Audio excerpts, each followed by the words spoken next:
Hey, Dave. Hey, Henry. How you doing, buddy? Good, man. This is it. This is the inaugural episode.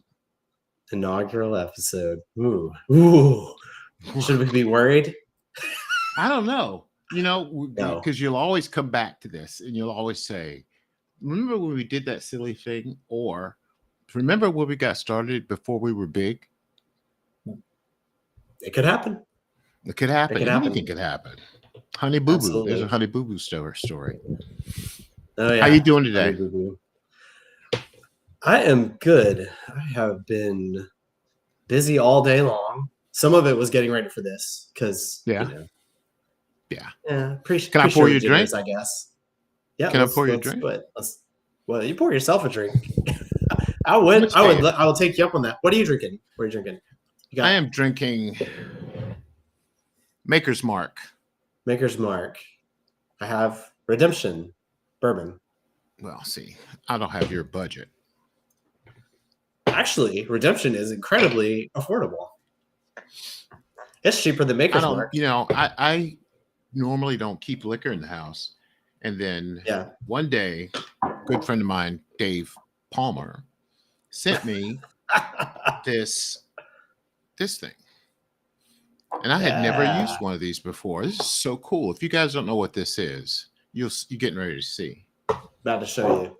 It's called a cocktail smoker. Cocktail smoker. Yeah, that's all. We'll just go ahead. Turn it up. All right. And I'm a on the rocks guy. So. Yeah, I'm not. But anyway, here we go. All right, fire it up. I'm gonna watch you do it because I'm gonna learn. What are you doing? What chips? Apple. Apple. Okay, I'm going with pecan. I almost did pecan. I've done pecan with this one before, and I know it's good. So, all right. So what this does is it puts wood burning smoke down in your glass, down into your drink, and infuses the ice in the drink with whatever flavor you got going on. Yeah. Now, I didn't have a bonfire like that. Maybe that's my problem. I needed to have more of a fire. Need a little more fire. I'm telling you what, dude, when I get the culinary torch going, it's got like extra pressure and it really pushes the smoke down into the glass. Yeah, there you go. Yeah, that smoke's there you go. Yeah. The best part about this gift, and I've thanked you for it a number of times, is this thing. Yeah. It's not as big as a culinary torch, but right. I use my torch all the time. The culinary my kids love the torch. I finally got 3 out of 4 trained on the torch. So is she 8? Yeah, what's the biggest lesson you had to train them about the torch? Don't stick it in your pocket right away. Yeah, it's like a heater, right? Well, sometimes that flame, if you have it turned up high, that flame will continue. Yes, that's true. So that I remember that from the 8th grade. Did you read The Outsiders in the 8th grade? Yeah, I did, but I don't know if it was in the 8th grade. I don't think. They called it so-and-so was packing a heater. Yeah. And I'll never forget my 8th grade teacher, Mrs. Kilgore. She said, you know why they call it a heater? And we're like, no. Because when you shoot a gun, it gets hot. And if you put it in your pocket straight out after shooting it, you're going, ha, ha, ha, ha, like your pants are on fire. That makes sense. Yeah. That's why it's called a heater. I like this, man. I'm going to have a sip. Me too. Ooh, cheers. Cheers.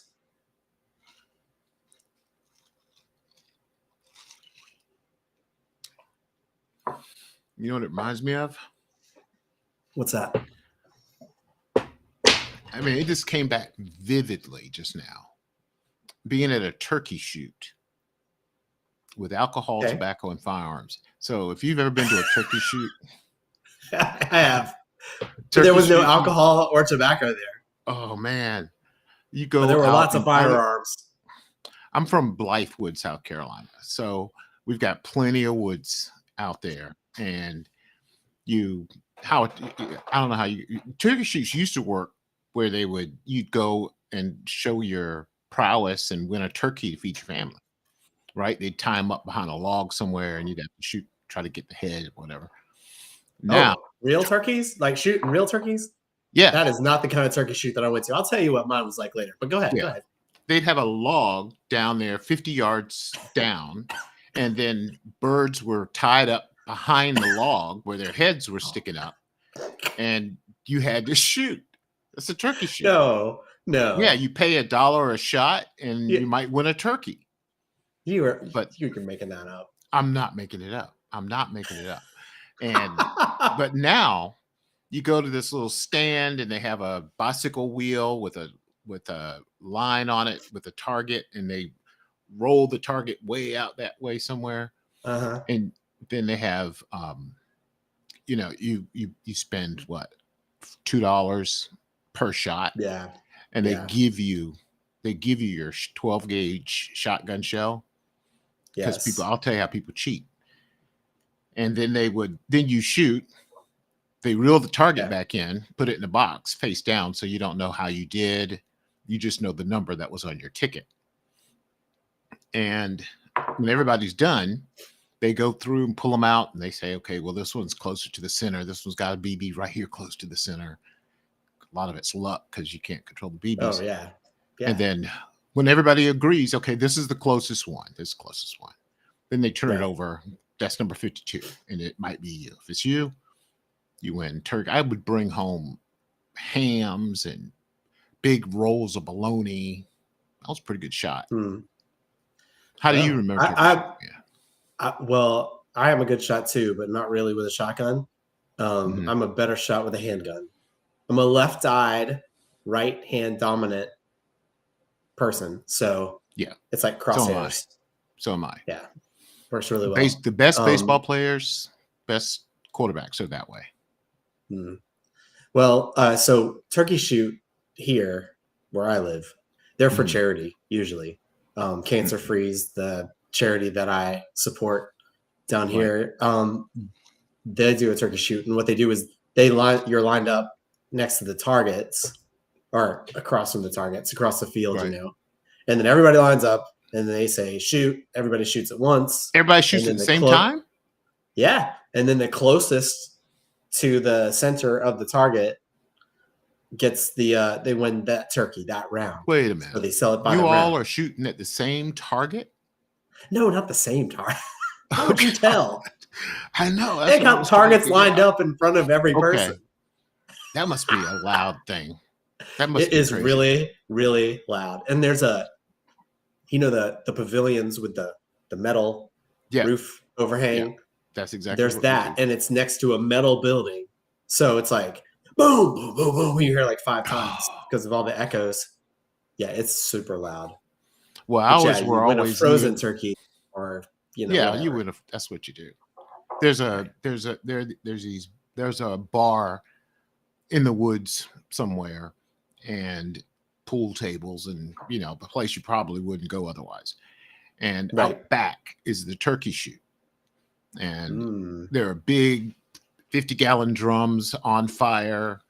Anybody is showing, and they do show up, and everybody's got a gun, and everybody's got some liquor or beer or whatever. So it is alcohol, tobacco, and firearms out there. But it's really, once you get it's a good time once you get your mind around it, and you can win. It's a lot of fun. Why are we talking about turkey shoots? Oh, because this reminded me of it. Yeah. So how was your week? What did you do today? Well, hey, listen, this is our first show. This is our first show. Why don't you tell them who you are, and then I'll tell them who I am. Okay. Well, I'm Chef Dave Palmer. You are on my channel, and you don't have to call me chef, but that's just how I've been introducing myself for the last 5 years or something, like 6 years. Yes, chef. Yeah. Thanks, Henry. And well, I'm buddies with Henry, and we started talking about this, and said, you know what? Every time we have like had just a conversation, people are like, it's like listening to a bunch of old buddies sitting there chatting, and it's fun to be like the fly on the wall. I said, okay. How do we meet? How do we meet? We met through a mutual friend on Instagram. Yeah, that's right. Chris. Sourdough Chris. Bro. Yeah, that's him. He's still Sourdough Bro. He is. He put together, what did he call us? Three Wise Men. The Wise Man. Yeah. So it happened at Christmas time, didn't it? Yes, it did. Now it happened at Christmas time. Yep. So he's a sourdough guy. Where is he out of? New York? Yes. And he got with me and Dave out of Florida. I'm out of South Carolina. And we would just in the chat have fun, talk about content creation and what we were doing in our respective communities. And then Dave and I really hit it off. And I asked him to join the Bread Squad, which is my group of administrators, bakers who are admin, moderators, and group experts. It's an honor to do that. It's an honor because I got the best one. So who are you? You haven't even said who you are. I am the guy who wears the costume. I'm the guy who. That's me. I'm the guy who does all of the corny stuff and hopes everybody likes it. And they do. Well, generally. I have to stop reading the comments that way, otherwise I wouldn't do it. Yeah. But yeah, I started a group, a Facebook group called Baking Great Bread at Home. I am a retired artisan bread baker, and during COVID, because we were locked down, I started doing Saturday morning live shows. My daughter Peyton helped me out. We were selling at farmers markets and having lots of success and at restaurants. And when it got quiet during COVID, I was bored and I knew my customers were bored. So, and sourdough, I didn't realize that sourdough was kicking off during COVID the way it did. I thought I was by myself, honestly. Nah, there were so many people at home. So that makes sense. Yeah, it does make sense. So I remember in order to do this show live on Saturday, I had to have a Facebook group, to have some continuity. So I started Baking Great Bread at Home. We had 300 members after 2 months. Mm-hmm. And I had 13 people watching my lives. Scared, nervous. Have you ever think about that? You had to, in order to be able to teach or to talk about baking a loaf of bread, you had to have one baked, one ready to go into the oven. Yep. One already in the mix, and one you start so you could. Yeah, like Julia Child. Yeah, I didn't know anything about Julia Child. I was an accidental. Oh, no? I knew who she was, but I didn't study that. I figured it out on my own that I had to have all my mise en place done with everything ready to go when the camera started. And then right when things had to get to proofing, I had to have one where I could show it was proofed. Right. Then and shape it. That is the hardest part. In the oven. Yeah. That is the hardest part. Yeah, because you're timing it. You're trying, your show is, you're timing it so that it doesn't overproof. Right. And you get it in the oven, and you've got one in the oven when the show starts. So you got to get to that point where when that beeper goes off, you're ready to talk about what happens when it comes out. It was fun. You had a lot of bread. Yeah. Think about that. You had 4 or 5 loaves per episode. Yep. So anyway, we had, go ahead. Oh no, I was going to say, I can't believe you didn't know that from watching people do television spots, because you came from the TV world. Yeah. Did you ever really watch them shoot live, like news and stuff like that? All the time. I was in sales. So when you're in a smaller market, everybody bumps into each other all the time. Production people, sales people, on-air people. But I was at bigger affiliates in Charleston and Charlotte, So the on-air people had their, they kind of stayed to the side, doing their thing because they were busy. And in sales, we were the ones in suits and ties. So people thought we had more money than we did. And the people who had the people who had the most fun were people in production behind the scenes that nobody ever saw. Yeah. So I spent a lot of time with those guys, which is why I like content creation, because I learned a few things from them. I only got to see live like that like twice. I went to a Clark Howard special and got to be in the audience. That was one. And then my friend Lori J, who lives in Alaska now, but she had an internship at WSB in Atlanta, so I got to see that once. That was cool, man. I saw it every day, all day long. And the thing is that when you have a client, say a Joe Blow's furniture company that you just sold a bunch of advertising to, and he doesn't have the budget to do a whole bunch of production, who are you going to get to do the spot? So if I want to keep him as a, I sold him the advertising. Now I've got to write the commercial and get production to do it. And we don't have anybody. So I got to go stand in and be the furniture shopping guy or the hamburger buying guy or whoever. So you get a lot of that experience. You saw that. I did. You? You saw that. Yeah. I won't talk about that. But let me tell you what I learned though. We used to, when I was at WBTV in Charlotte, one of our big clients was Food Lion, because they're right there in Salisbury, North Carolina. I was going to say that's based there nearby, right? Right. And at the time, BTV owned Jefferson Pilot Communications. I don't know if you remember who they are. Yeah. Big sports company. Well, Food Lion would shoot their holiday commercials at our studios because we had big studios. So they'd come in with the whole Thanksgiving spread, the turkey, all the dressing and the food, the stuff you see on TV. And we would take cigars and, first of all, we'd shellac the bird. I'd watch. And then they'd take straws, take a big toke off a cigar and blow smoke into the cavity of the turkey. And then stand by, ready, shoot. And cameras would roll and smoke would lift out of the bird. Nice. Really nice. Ice cream under those lights would be a mess. So we use shaving cream. Yeah. Mashed potatoes. Mashed potatoes makes great ice cream. What do you think we did for milk? Like pouring milk on cereal? Oh, I know this. Elmer's glue. Elmer's glue. Yeah. Because milk doesn't look like milk. It's it's clear. Hey, we got our first comment. Hey, Steve. Who's that comment? It's Is Steve that Schwartz. Steve? Yeah. Hey, Steve. How you doing, man? Steve, I'll tell you a story about Steve. When I was doing my shows during COVID, I had a giveaway, my very first giveaway.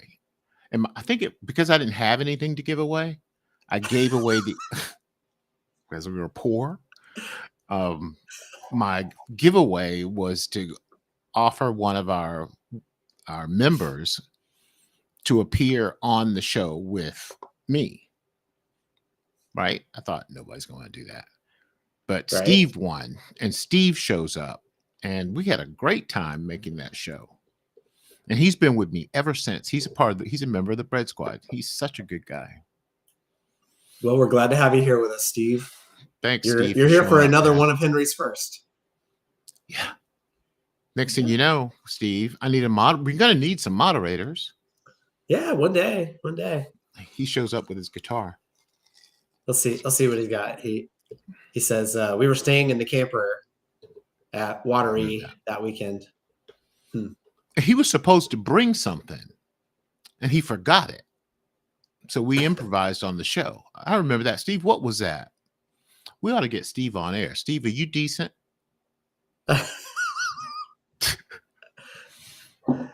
We aren't. No, just kidding. You're talking about personalities. Oh, yeah, we are. Yeah, we're decent guys.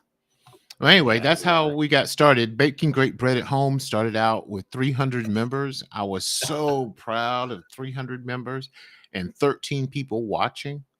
Because if you think about it, is Steve calling you right now? No, that was somebody. I don't know who that was. I had it on Do Not Disturb on top fresh of that. rosemary. Fresh rosemary. That's what he said he was supposed to bring.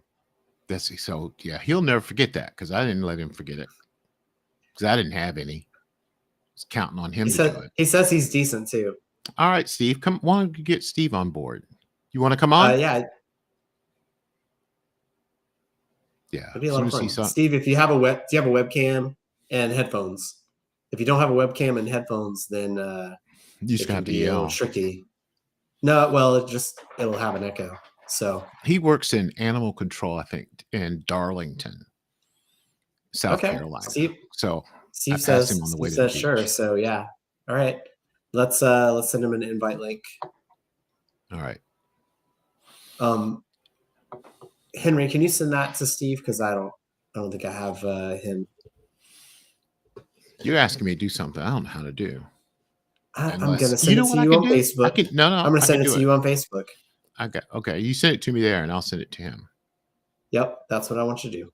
There you go. You just did. Oh, we are old people. We use Facebook. Well, yeah, I'll tell you, I like Facebook. And look, there's a reason. Steve is prepared. He's like, I'm going to be a star tonight, y'all. Headphones and webcam are up. Steve is a star anyway. Steve. I just sent it to him. Love it. All right. Steve was one of the ones. Sent you the link. He was there with me when I had 13 people live, and my daughter reminded me that if you had 13 people standing in your living room and you had to give a presentation, you'd be, that's something. And she was right. Now look at that is something. Yeah. Yeah. Now you're in your kitchen with, 5 people are currently watching, but that's how we got started. That's how we started. I don't mind. Yep.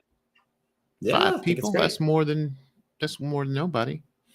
But we're here to answer questions you guys might have on baking, on cooking. This man's an incredible chef, or whatever else is on your mind, because the way this show was born is that Dave and I video chat, almost once a week anyway. And the other night, for some reason, we decided to do it on TikTok. And then we had this idea, why don't we talk to the people that we talk to every day, and this way give them a chance to talk back to us? And this was born. It was your idea. Yeah. Well, here we are. Was it? Was it my idea? I guess it was. It's going to be your idea until it was a joint effort. It's going to be your idea until it succeeds. Oh, and then it'll be your idea. And then it'll be my idea. Yeah, that's the only way I know how to do it. Fair enough. You heard it here first, folks. We're recording this. Yeah. It was my idea, and Henry plans to steal it in the future. So what are we doing it? Why are we doing this? Why are we doing it? Why not do this? We have enough on our plate, believe me. We do, but it's nighttime. We don't have anything to do right now. No. And we're both about community, right? Oh, yeah. And yeah, absolutely. That's what this is all about, really. And there's something about bakers and people in the food industry. There's something about that crowd. I say food is my love language, and it's the same for a lot of people that are bakers and cooks, and you get a lot of joy out of sharing that. I do anyway. I guess I can't speak for everybody, but I think a lot of people do get a lot of joy out of it. The best cooks, the best bakers are the ones you always see serve, and then they stand back with their arms crossed and they don't eat, and they just watch you eat because they get so much pleasure out of that. I get a lot of pleasure out of that. Yep. Yeah, for sure. So Steve popped in and then he popped right back out. So I don't know if you need to communicate with him and Messenger to say, hey, I was waiting for a chance to bring you on screen. It's after 10 o'clock. Who knows what Steve's up to? Huh? I'm just messing with you. I know what we're up to. So how did you get started in this? Didn't you own a restaurant? I did. A deli? I did. Not a deli. I owned a restaurant. Well, some people called it a deli, but we didn't sell like sliced meat or anything like that. So I wouldn't call it a deli. It was more of a cafe. We had coffee and we did breakfast, lunch, and dinner. And it was elevated casual food. So, you know, if it was a sandwiches or What does that mean? if it was Expensive? a wrap. Expensive casual No, food? actually, no. It was artificially low priced, good food. Mm-hmm. I was getting high quality ingredients. Hey, Steve's back, by the way. I'm going to pop him in just a second. Okay. Here we go. Hey, Steve. Is it working? I can hear you. Yeah, but Where's your camera? we can hear you, but we can't see Oh, you. I can't get this camera to work. I don't know what in the world. Steve, you have to That's okay. you have to stand in front of it, Steve. I'm sitting in front of it, Henry. You have it on, buddy? Yeah, it's on. It's something to do with Apple stuff. And plus, you know, we're on a shoestring budget, so we probably didn't pay for the. I don't have. No, we did not. I don't have a 3-person. shoestrings. I use slip-ins. I don't have shoelaces. Me too. Yeah. Oh, I do have shoelaces today. That's not normal. Steve, so tell us, man, what have you been up to tonight? Not a whole lot of anything, honestly. Just kind of chilling, looking at the interwebs, and remembered when I saw the prompt that you guys were doing this live tonight, and I said, "Let me get on there and check it out." And all of a sudden, Tell us I am. about your experience with baking great bread at home. We You lost gone? Steve. Yeah, he's having trouble. It's probably that. Well, yeah, probably. So back to what is? Oh, he's back. He's back. Hang on. Well, I'll finish my story later. I got the audio. Not important. We have a celebrity. Hey, it's Steve. I am not a celebrity. Don't even resemble that remark. I can't get the camera to work, and it's probably best for the millions and millions of viewers that we've got that I can't be visible. I don't know what to do to make the camera work. I missed the last little bit. Millions. I like that. I like your attitude. Steve, tell us about what your experience is, man. How did we meet? And well, we talked about how we met, but how do we know? What do we do? How did we know each other? Well, it started in Camden.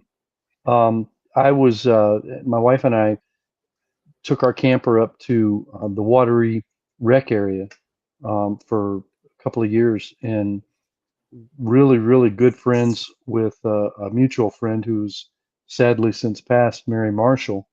Oh yeah, that you worked closely with at the what are they called?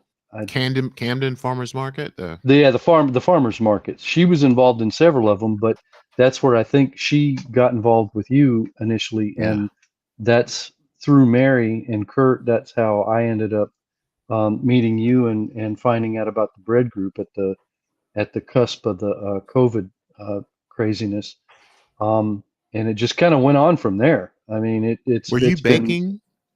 Yeah, I've been baking. Oh yeah, I've been baking since forever. My dad. We talked about this story on the focaccia bake that we did where I forgot the rosemary. I had this enormous. I had this enormous rosemary bush. I mean, well, it is nearly a tree, to be honest with you. And I've actually freeze dried probably wet live about 2 pounds worth of it, at least. And I've got it in. That's a lot, especially of freeze-dried rosemary. Tell me about rosemary it. Tell me about it. Bit. Oh yeah, rosemary. Absolutely. I ran it through the freeze dryer for weeks. I've got quart jars upon quart jars upon quart jars of it stashed. But we had I was able to get that little win there, and had to drive over to Colombia and navigate to someplace I'd never been to before, and finally found it. And Do we know what we did? Do we know what we did? The giveaway? How did you? What were we giving?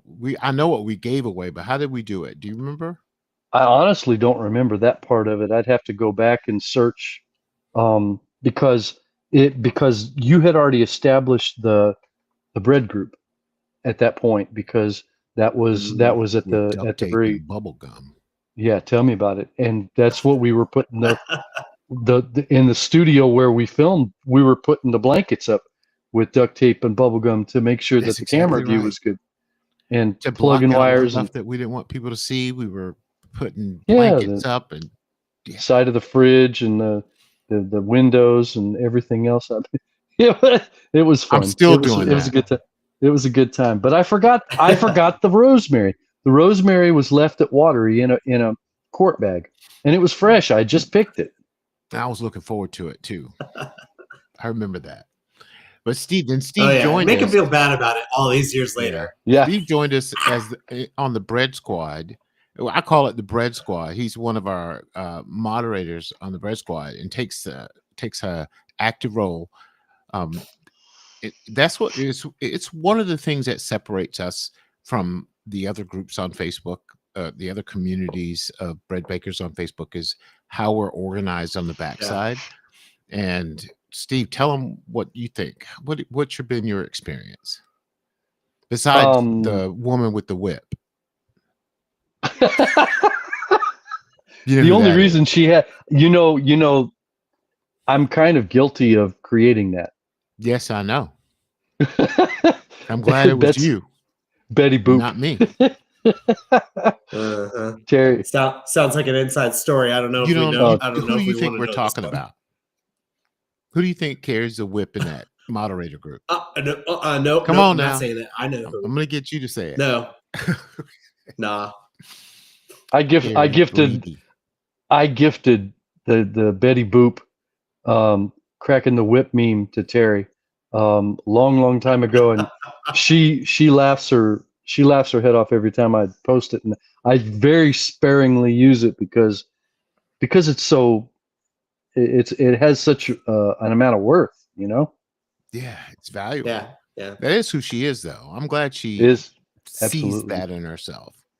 So Terry is my right-hand woman. I kind of organized the group after I realized, and you know who it was? It was Mary who told me that, Henry, you can't do this all by yourself.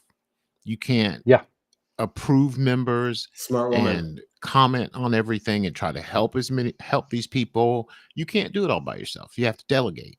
And it was my baby. So I didn't want, I was looking over every shoulder all the time. And Terry comes along. Right. And the only way I knew how to organize a group of people, besides my experience in advertising and marketing, was the way Star Trek is organized. Say what you will, but we have a bridge, and Terry is my first officer, and she manages the moderators, and she does an exceptional job with it. And everybody understands what's going on, what our goals are, how these bots are really trying to outsmart us and infiltrate the group. And they are the hounds of the Baskervilles standing at the gate. And then we have Donna, who is over the group experts.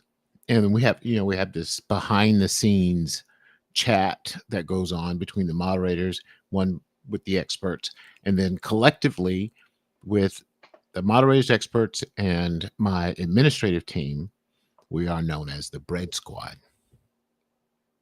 And we have an overall Bread Squad. Lots of shenanigans behind the scenes, I might add. It's like a whole Facebook group behind the scenes. It is. I had to back off because me and Cheryl were going to get in trouble. Who was? Me and Cheryl. Y'all always are in trouble.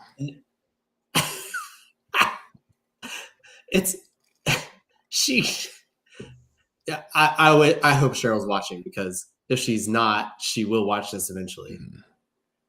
I get the greatest joy out of my nice buns comments. It's a bread group. There are gonna be buns, right? Mm-hmm.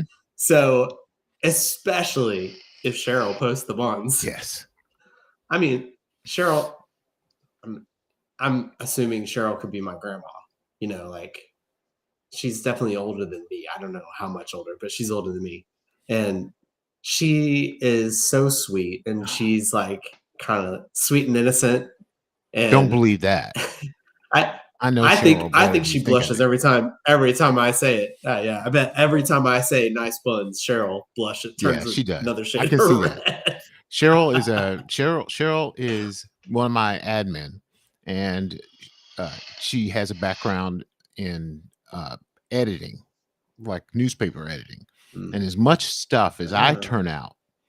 So I couldn't spell for the longest because my mom's a 5th grade teacher. And when I was in the 5th grade, supposedly learn how to spell, I would come home and get her teacher's manual and do my homework. And got straight A's. Cheater. I was in the 5th grade. What am I supposed to do? You didn't learn jack, though. Didn't learn jack. But anyway, I've hopefully overcome quite a bit of that right now. And so when I turn out something, Cheryl is there, right there with her red pen.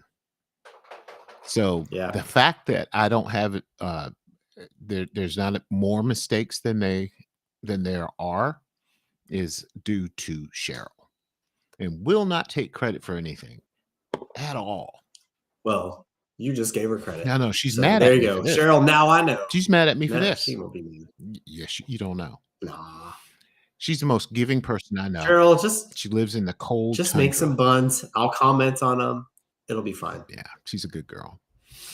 And she is. It's because of people like Cheryl, like you, like Steve and Terry and Donna. And I don't want to do that because I'll leave everybody out. But yeah, there are lots of us. It's amazing. It's a core group of people, and our philosophy is bread belongs to everybody.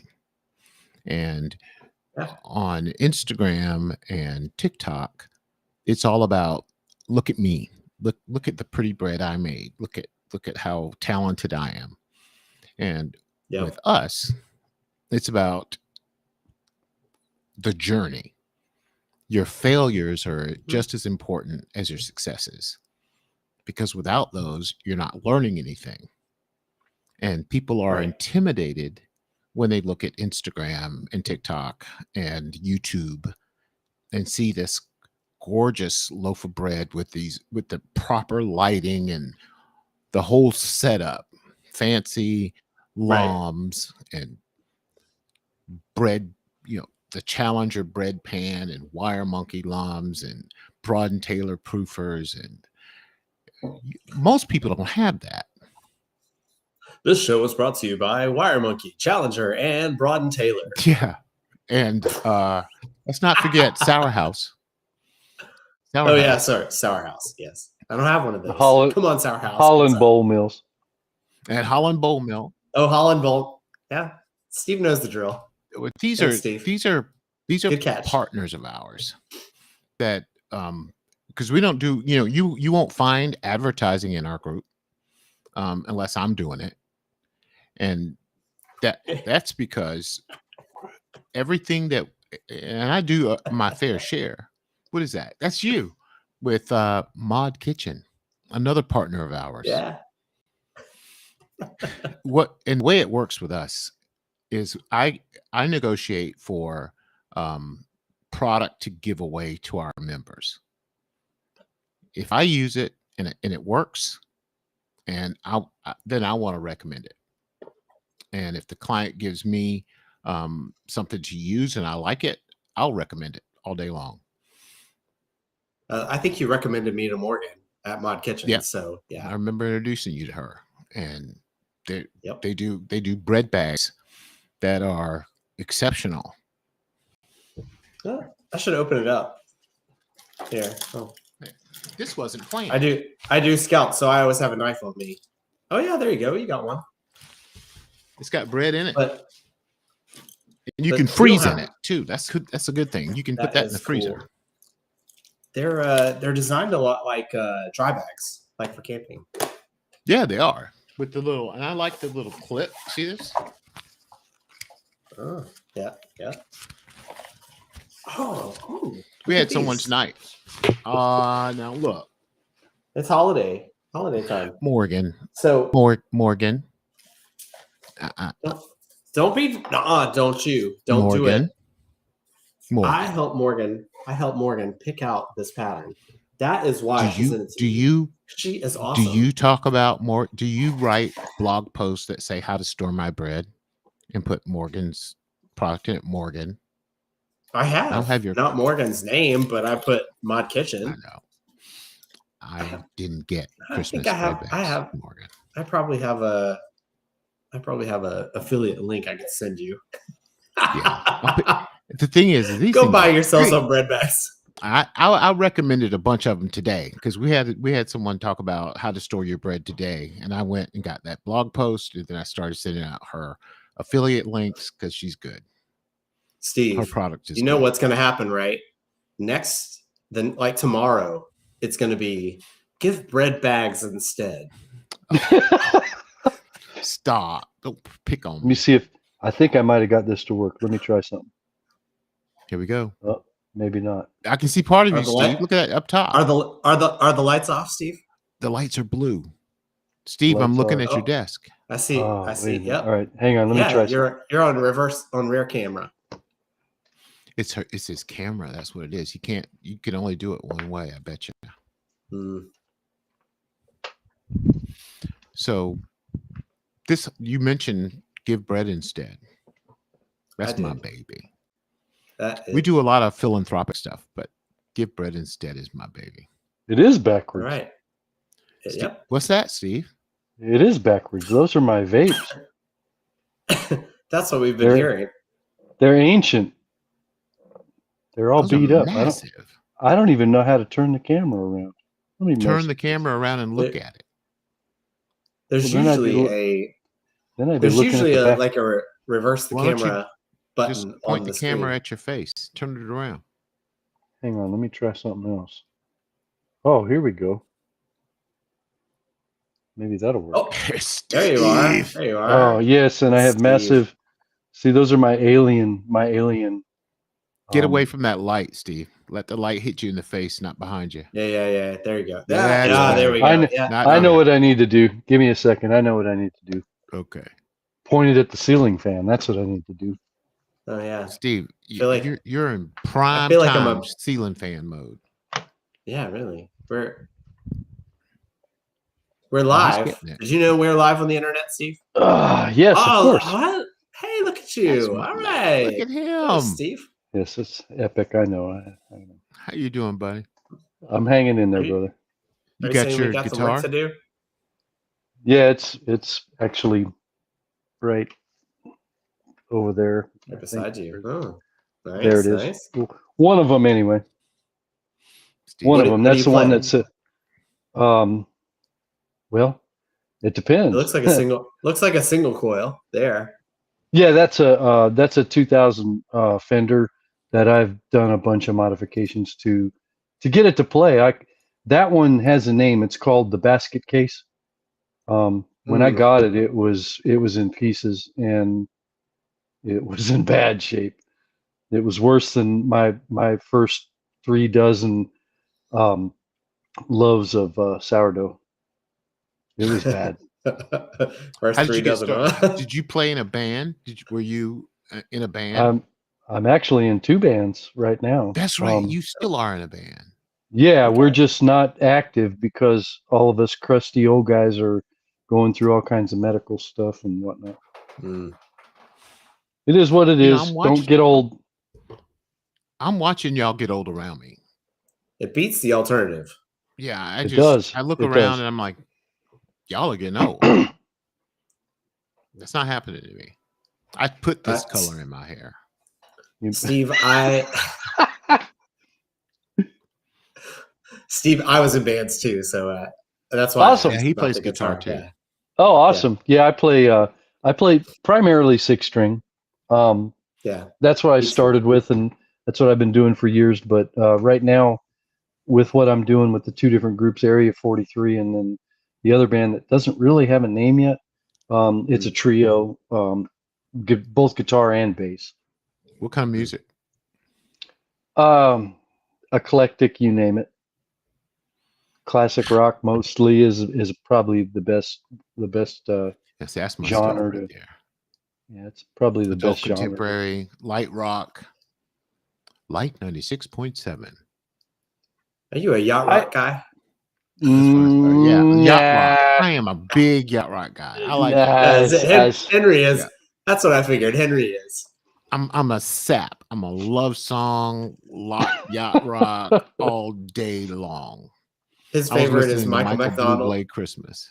I like Michael McDonald. I'm gonna tell you who I like, and y'all are, I'm confident enough in my masculinity to say this. Uh-oh. Okay. I'm a big Barry Manilow fan. I love Hey, now Barry Manilow, Okay. there's nothing to be ashamed of. I agree with that. Nothing to be ashamed of. I agree with that. You stop me from shaking. you see you laughing, Dave. Now, have you ever heard? I know it. Oh no! Wait a minute. Now, have you ever heard? I Need Your Help, Barry Manilow. What? What is it? I don't think so. No. That's the name of the song. It's I Need Your Help, Barry Manilow, and it was who was it that did that? Is one of the comedian artists. I do know what you're talking about. Because he wrote a bunch of he wrote a lot of the jingles that we know. Ray Stevens. Ray Stevens. Yeah, Ray Stevens. Yep. I was just thinking about him today. It is absolutely right before I came here. That is so cool. It is hilarious. You listen to the words. He names probably almost every Barry Manilow song ever recorded in this one song called "I Need Your Help, Barry Manilow." Let me find that. Wow. Is it on YouTube? Oh yeah, absolutely. Probably. So yeah, it's as we're driving back from a school concert at the local school, and we're guess what comes on the radio? I just gave it away. What? Grandma got run over by a reindeer. I love that song. But it was the original, and I thought it was written by Ray Stevens, and it wasn't. Who's it written by? Elmo and Patsy. Elmo. Yep. Elmo and Patsy. That's right. That's the original. So I was like, it was you gotta be kidding 50s me. or 60s. I don't remember when that was. At least 50s. It was. Yeah. It was black and white photos of Elmo and Patsy. I know which. Is this? There it is. That's it. I remember it. Oh, listen to that. I don't think I've ever heard this. It was overdrawn. My car slid down the hill. He's a funny guy. He is. Beagle bit the vet. My daughter's on the pill. Ray Stevens. Stop it, Henry, before he gets to the chorus.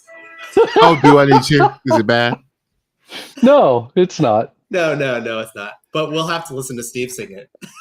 No, only if I get my guitar, and I got to figure the chords out. I've never played it.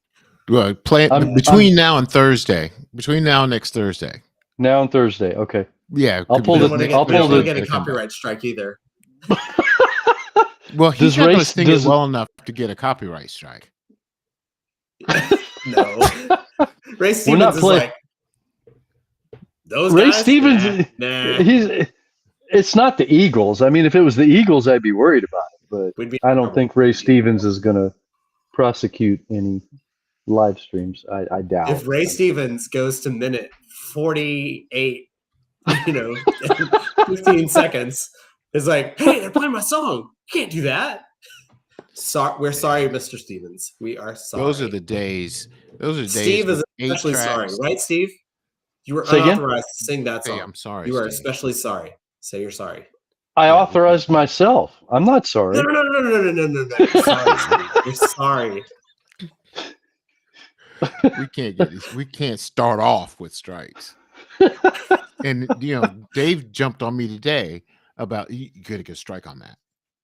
I said, well, that came out of CapCut. I can't get a strike. That doesn't matter. No, you're right, because Facebook does not care. They do not care. Neither does YouTube. I promise you, they do not care. So ridiculous. Facebook so ridiculous. will blast you. I get a notification every day. This video is not ready for monetization. It's because somebody's claiming the rights to it or whatever else. I gave you the right tools. Yeah, just you did. Use them, Henry. I will. Come on. I will.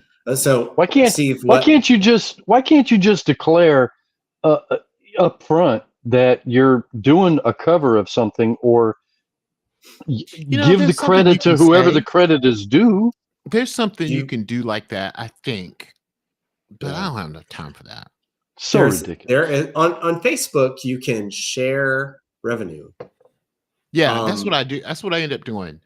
I mean, on YouTube, you're screwed. That's the way it goes. Okay. You're like, so who's Facebook? I share revenue. Take it down.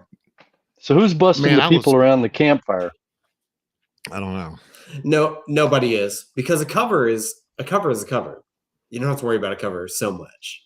I had my biggest month of revenue last month from Facebook. Really? Yeah, I made like $3.74. That's pretty awesome.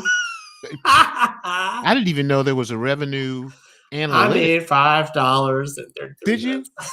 Yeah. Because I was like looking at analytics, and they're always talking about, you qualify for monetization. Do you want this monetized? And of course, I'm like, yeah, of course you do. And so I get my analytics at the end of the month, and it said $3 and like 47 cents.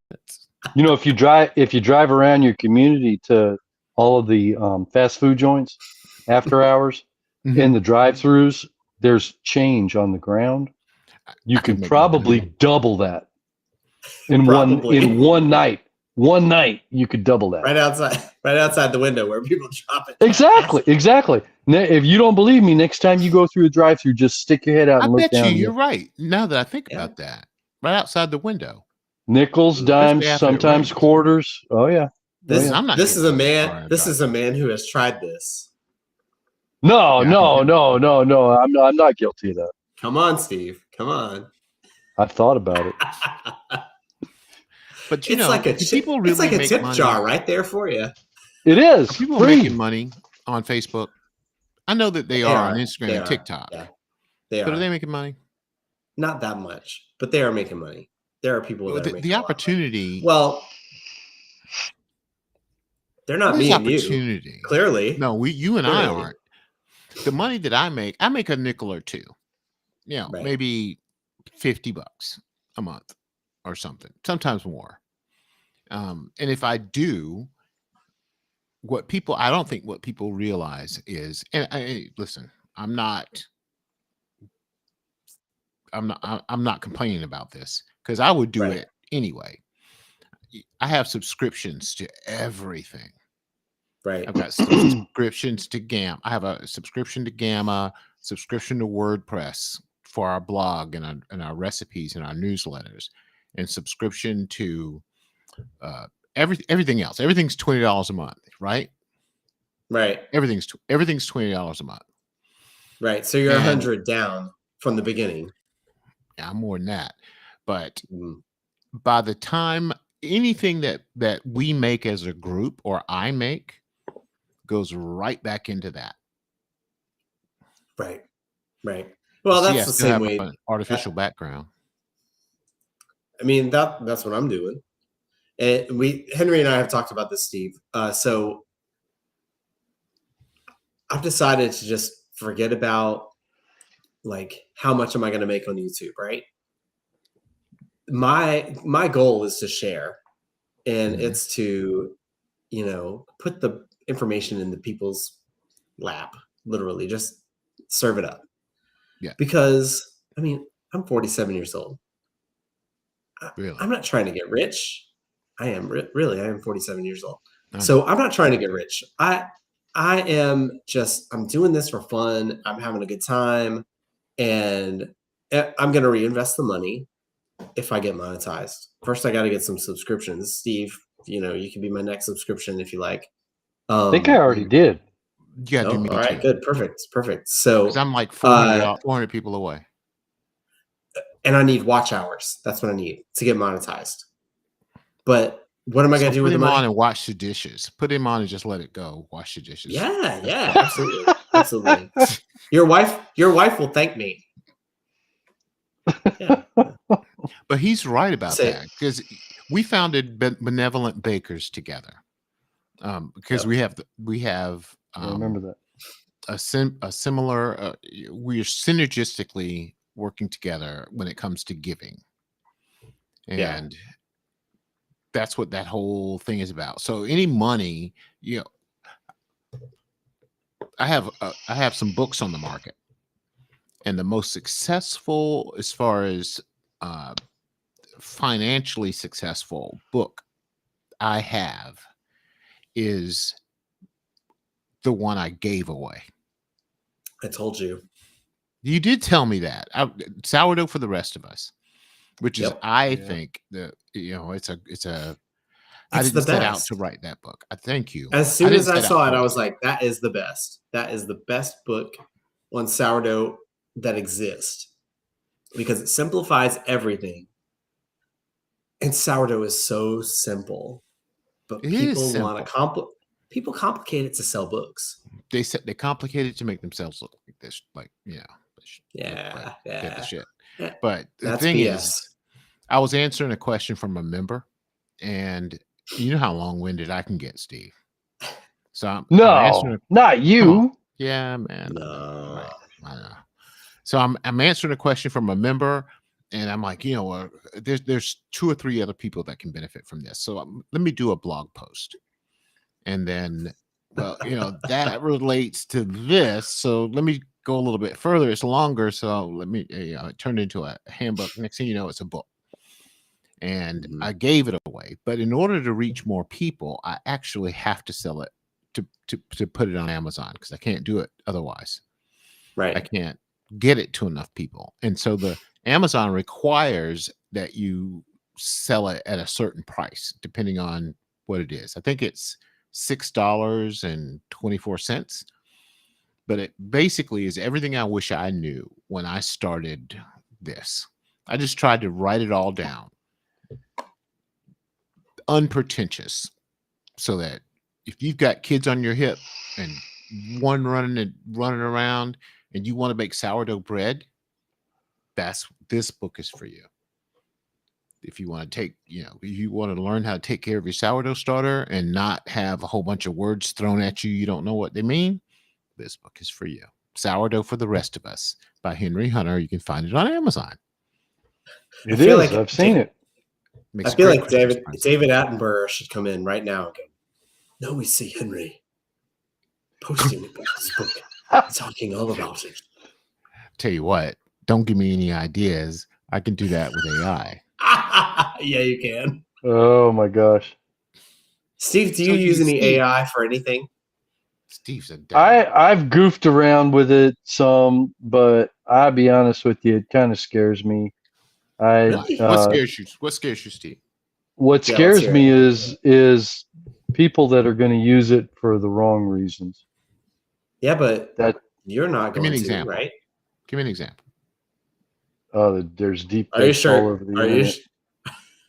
Are you sure you want to ask Steve that question? Yeah. I think this is a question we need to have. I think it's a conversation we need to have. It is. Henry does this with me every now and then. I'm not going to say somewhat. I'm just kidding, by the way, Steve. I know you're a safe guy, Oh no. It's all good. It's all good. I think there are a whole lot of very bad people that are going to use that technology for very bad reasons. And that's what scares me about it. The technology doesn't scare me. The technology is amazing. Some of the most hilarious comedy videos and just, harmless content that I've seen has been AI created, and it's amazing. The reality of what it's able to do, and and whatnot is just amazing. But there are so many very, very, very bad people out there that they're gonna use it for the wrong reasons, and that's what scares me about it. People in our demographic have grown up with AI, futuristic computer, anything, robotics being portrayed as dystopian. Oh yeah. With the Would you like to play a game? Exactly. Right. That's where it all started. Open the door, Hal. That's where it all started. You know, all of it is like that. That's what are you smoking, Dave? Board games. Tequila. I drink. Is that what you're doing? Yeah. Oh, sophisticated spirit. I actually need to add a little pecan. Sorry, Henry. To this because no, it's okay. Go ahead. I gotta do my. Oh, both of y'all. Oh my God. And look at me. I'm an aluminum can with a koozie. We need to send Steve. We need to send Steve one of these smokers. Yeah, Steve, you're gonna like this because you know I don't know that Steve will Steve, put you are the winner. You're the winner. You're the winner. But see, Steve I don't know. Put wood chips in it. Like usual. Yeah, he did that though. What would that be? Because like? they come with I smoke stuff. I smoke stuff. But I'm not. I think most. I'm just not a. I'm a beer guy. I'm an aluminum can beer guy. What if I'm you not put one something of those other than wood chips in here? Sophisticated. Ooh. I didn't say nothing. I don't know. Yes, you did. Yes, I don't even know what you're talking about. What? Yes, you did. Yeah, you did. All I know. So let's finish that thought on AI. Oh yeah, that's nice. See, look at that. The shape of your glass that does that. Because mine just jumps right out. Mine can't hold it. You a green screen, Henry? No, he is. Well, yeah, you are. You got something going on. He's full of crap. Yeah, I know.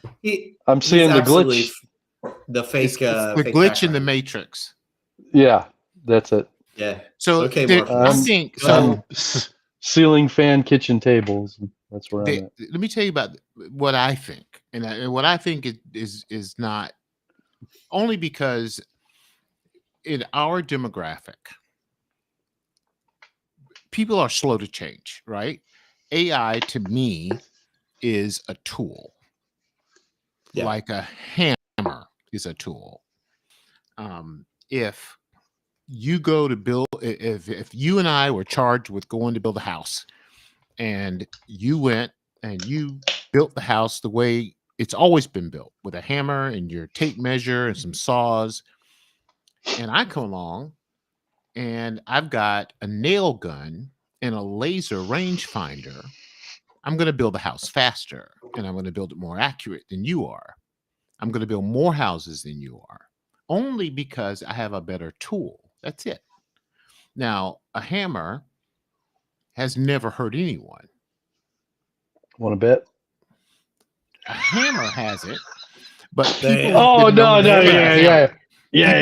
to hit each other over the head with a hammer. Right? People have been known to do that, and AI is the same way. It's a tool that the bad people are always going to do bad things with whatever tool you put in front of them. This tool, in my opinion, is so powerful that we can't afford to let the bad guys win. We can't throw the baby out with the bathwater with this tool. So the way I treat it, and I tell Dave all the time, I use my AI superpowers for good. Yeah, me too. So I'm not trying to fool you into thinking that it's something other than it is, but I was born a poor black child, and here I am sitting at I'm sitting at my kitchen table with information I want to communicate, and I don't have a studio or writers or graphic artists or any of that. Yes, you do. You know me, Henry. Well, yeah, but I can't afford you. So for like this Give Bread Instead campaign, it's an idea that's so in my head, and I communicate it using the tool at my disposal. I'm not You've been doing that for a couple of years. I've been doing it since the beginning. He has. And Yeah. And my favorite part about that is this holiday season, get bread instead. That's my favorite part. I think I just snorted. Sorry, dude. That's the sexiest thing you could do. That you just did it. Can you do that every time, Henry? Come on. No, come on. Not unless I'm drinking Maker's Mark. But the thing is that you're gonna drink Maker's Mark every time. The little AI video that we generate that communicates that is heartfelt, and it communicates a message. Don't kill the messenger.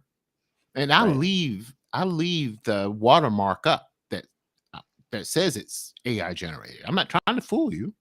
I'm trying to encourage you to do a thing. Right. And so how do you stop the bad guys? You aren't going out in the snow and delivering to your neighbors. You know what? People think I am. They do. People think I am.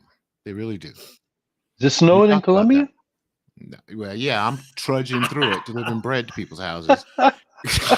Apparently. But I did that. We just put a bunch of I wrote it down. I had an idea and I knew what I wanted to say. I just couldn't hire enough people to do it.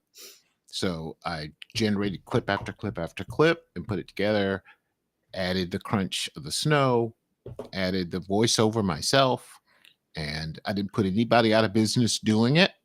And hopefully I've encouraged enough bakers to do something good this holiday season as a result. Yeah, as you have. Cheers. Hopefully so. I'm being defensive. But it's an employee. That's how I think about it. It's an employee. If you hired somebody, her name was Ellen, to go do a thing for your business, and she runs out and says, "Yes, boss," and she runs out and gets it done and comes back and has it done in half the time as you expected and that the other employees could do it, do you penalize Ellen for having done it faster? No, of course not. So people think, oh, well, AI made a mistake there, or AI can hallucinate. So can Ellen, right? I mean, it's not given the right input. It's not perfect. It's not supposed to be perfect. It's a tool that you employ to help you get a job done faster, better, more efficiently, to help you feed your family. If you're not using it that way, people are going to use it any way they want. And you're going to see low-hanging fruit and things that make the news. Somebody used AI to kidnap so-and-so and such and such. You see that on the news. AI was used to cure lymphoma. You got to search to find that. Yeah. So people are always looking for the bad, right? We're conditioned. That's what sells tickets. If it bleeds, it leads. That's exactly true. If it bleeds, it leads. Yep. No truer words have been said. Here's to you, Steve. Steve, that's it. Cheers, Everybody wants us to watch a dumpster fire. Me and my aluminum. Cheers. So circling back for a second now, you said something about Thursday, and I got to learn that Ray Stevens song on the guitar by Thursday. Mm-hmm. No AI allowed, right? You can do what you want. As long as you can perform it on Thursday. Okay. No AI allowed. See you Thursday, Steve. See you Thursday. Thursday. Yeah. I need your help, Barry Manilow. I've Stop, you're gonna get us copyright struck. And I don't. How am I supposed to do that and not get that copyright? How you doing? You won't. Wackadoodle-doo. Change the words. I'm totally no. I'm just kidding. You won't get copyright struck for a cover as long as you're not doing karaoke. Covering it. Okay. All right. Yeah. All right. You're covering. You're not trying to reproduce it. I think what they're concerned about is you reproducing it to make money on it. Somehow. So if the channel is monetized, it's then, not yet. Good lucky for you, so, Steve. It's not. Thank you, Steve. We need at least 400 more. This is costing us. We need at least 400 Henry, more subscriptions. How many of our folks are here, Henry? I can't see anything other than what's on the screen at the moment. Not enough. Not enough of them. Well, but then again, we didn't promote it, and Dave promoted it. I'm always nervous about stuff like this, so I didn't put my full weight behind it. Yeah, they'd probably leave the bread group if they saw us sitting here. Oh, Henry's online. Ooh, we got Stop that. God. Who is that fool with the silver beard? Yeah. Well, it is kind of epic. I like it. Me too. We're all in the Silver Beard Club, bro. Yeah, all of us. Oh my goodness. Hey, crazy. I can't hide it. I don't want to hide it. Nah. It's how you measure wisdom. That's right. That's right. How do you measure wisdom at a distance? Smooth skin? It's right here. No. I'm not taking it's it right here. It's right here, baby. Right here, baby. I remember when I was probably about 25, maybe 30 years ago, I was going out the back door to the barbecue grill was out there, and my son, of course, he's like 6'4" now, but he was little back then, and he looked up at me, and I said something to the wife about my forehead, and he looked up at me. He says, "Daddy, you don't have a forehead. You have a 5 head." 5 head. I haven't let him forget that ever since. Yeah, that's a thing that dads have to get. How many kids do you have? Only 3. You have 3. Maybe 4. How many do you have, Steve? Just Jamie. Yeah. Just the just one? Jamie. Yeah. See, we would have been 2. We lost one and never did have another. But see, that's man-to-man defense. When you have 2, it's man-to-man. But 3 is zone. You got to start playing zone defense. And that's how it was. I have 4. Yeah, you're busy. Me too. The first one, they dropped the pacifier. You got to buy a new one or boil it. And by number 4, if it doesn't have a hair stuck to it, you wipe it off on your pant leg. There you go. There you go. It's amazing. 5-second rule. Hell, 2-minute rule. What are you talking about? Yeah. Dad, this is crunchy. It's good for you. Protein. Make it strong, son. That's my protein. Yeah.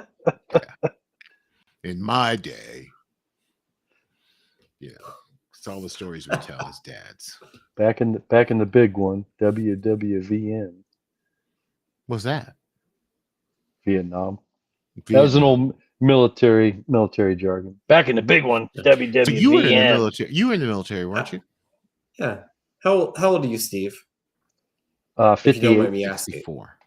Okay. How old are you? You're 11 years older than me. I didn't hear what you said. How old are you, Steve? 58. How old am I? I'm never going to tell you, but how old am I? 4 years older than me. No. He's not that old. He's a little bit younger than you. 4 years older. I think Henry's 4 years older than me. Judging from what he's told me about his military service, that's my guess. That's what you got. You got, but I'm not telling you how old I am. Not because I'm not, I'm not confident. But I'm close. With your vanity, we've already told what age we are. Yeah. Come on, I am. how old am I? What year is it? First of all, 25. 2025. Yeah. So just 20, in 25. 2 weeks. What year were you born? 60. 60. I was 2 years off. Yeah. How did I get 2 years off? I don't know. Graduated. I need to do some more research on my military history. Man, that time in the military was special. It was. Yeah. Nuclear weapons, man. So, Steve, I had a question for you. Here we go. Okay. This is called a deflection. Yeah, it is. Yeah, I know. Still, but it's good. It's okay. We'll circle back. Go ahead. Go ahead. What did you do? First of all, what did you do in the military? That depends on what story you want me to tell, because I did a bunch of stuff. Can you say? Yeah. Oh, yeah. I can talk. Did you have a clearance? A bunch of them. Did you? Bunches. Yeah. Oh, yeah. Bunches of them. I could. It depends. Like I said, I did a bunch of different stuff. I'll give you the brief. Okay. The brief history. 87. I went to the MEPS in Phoenix, and they opened a book up and asked me what I wanted to do, and I said, I don't know. And they said, well, you got to pick your job. And I said, okay. So I'm, flipping through the pages and everything, and I didn't get any further than the letter F. I picked fuel systems mechanic, and I jumped on that job, and poof, off to basic training, off to tech school. Went to Shaw, F-16s, did fuel systems maintenance on the Block 30s. Yeah, they fly around here all the time. Oh yeah. Did that for 3 years, and looking back in the history, and of course, Henry, you've heard this before because I've told you this story. My mom was in the Air Force way back in the day. She was stationed down in Charleston. She flew on the Constellations, the ones that have the three big old aircraft, the three vertical how you doings on the tail. Yeah, but she was what they called back then a cargo master. Nowadays they call them load masters. But she had her wings, and back when I joined the Air Force, my dad showed me her wings, and I still have them. They're 999 silver. They're made out of silver. Yeah. The real deal. Yeah. The difficult, so to speak. Exactly. And when I joined the Air Force, I wanted to earn my wings. So I needed to. I wasn't a college kid, so I knew I had to do some kind of maintenance job before I could become a flight crew. So I did. I picked fuel systems. That's what I did. And then I became a flight engineer on the C-130 and went to school and went to Little Rock. And where were you stationed? Initially I started at Shaw as a maintenance guy. Then I went to school to become a flight engineer and was stationed at Little Rock in the 50th fighter squadron, or not fighter squadron. The 50th. I know what you're talking about. What the heck was the name of that squadron? Air Wing? Was it? TAS, Tactical Airlift Squadron. TAS is what they called it at the time. Like that. It was. They've changed the name so many times. It became an airlift wing, and they've constantly changing the names of what they call themselves. But I was in the 50th and did that for 3 or 4 years. Became a flight engineer instructor and evaluator, and was doing check rides and training guys and all that. And did that for a while. Then I went to C-130 or MC-130Ps, which are the refuelers for special ops. Now you're getting interesting. That's where stuff got kind of cool. Now you're getting interesting. But I was down at Eglin for a little while. Air Force Base. Oh, you were at Eglin. Yep. Okay, that's near. Yeah. That's near where I live. Oh, okay, cool. Yeah, Eglin, right there in not Panama City. What's the name of that town? No, it's closer to Fort Walton. Fort Walton and what do they call it? Lower UCLA, upper something Lower upper Alabama? something lower Alabama. Yeah. Yeah. Crest-Tucky. Crestview. Oh. Yeah, Crestucky. Did you know I almost Crestucky? said something. Oh Didn't my say Yeah, god. I was down there for a little while, but Should you live in Crestucky? Because that's where my scout troop meets. I Really? was on the base before I left. I was Yeah. actually on the base. They had a mobile home park on the base, and the former wife and I bought a mobile home, and we lived on base. It was right there on the water. It was amazing, absolutely Yeah. amazing. But anyway, got done fooling around with special ops after all of the shenanigans, and I went to recruiting for a while, and then left recruiting, went back to flying, and ended up getting grounded because of my arthritis and tore up body and knees and everything else. And had a couple other jobs. I did avionics. Went to school for that, and then I went over to Korea, and I was superintendent for the exercise evaluation team. You I missed had Vietnam, right? yeah, oh yeah. I didn't join till I went in the Air Force in '87. Really? Yeah. September '86 is when I went into the delayed You're enlistment behind me. program, and then yeah, a little bit, just a little bit. But anyway, I finished up after that. I went to not Eglin. I went to Langley. That was interesting. I went Now to you're Langley getting for interesting. yeah, I that was I there's know some Langley too. Yeah. there's some real scumbag weirdos at that place. But anyway, I did some training. I did training in Langley. yeah, Langley's an interesting place. FBI Citizens Academy. There you go. Another story. There you go. It's another story. I spent a year there and then retired, and I've been retired since 2011. 20 years? 24. Dang. Thank you for your service. Yeah, appreciate Yeah, that. thank you.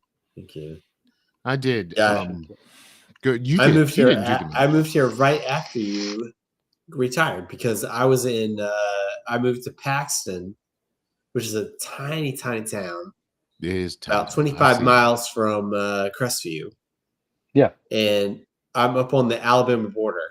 And I moved here in 2010. October of 2010. Has the black bear population increased since when I was there?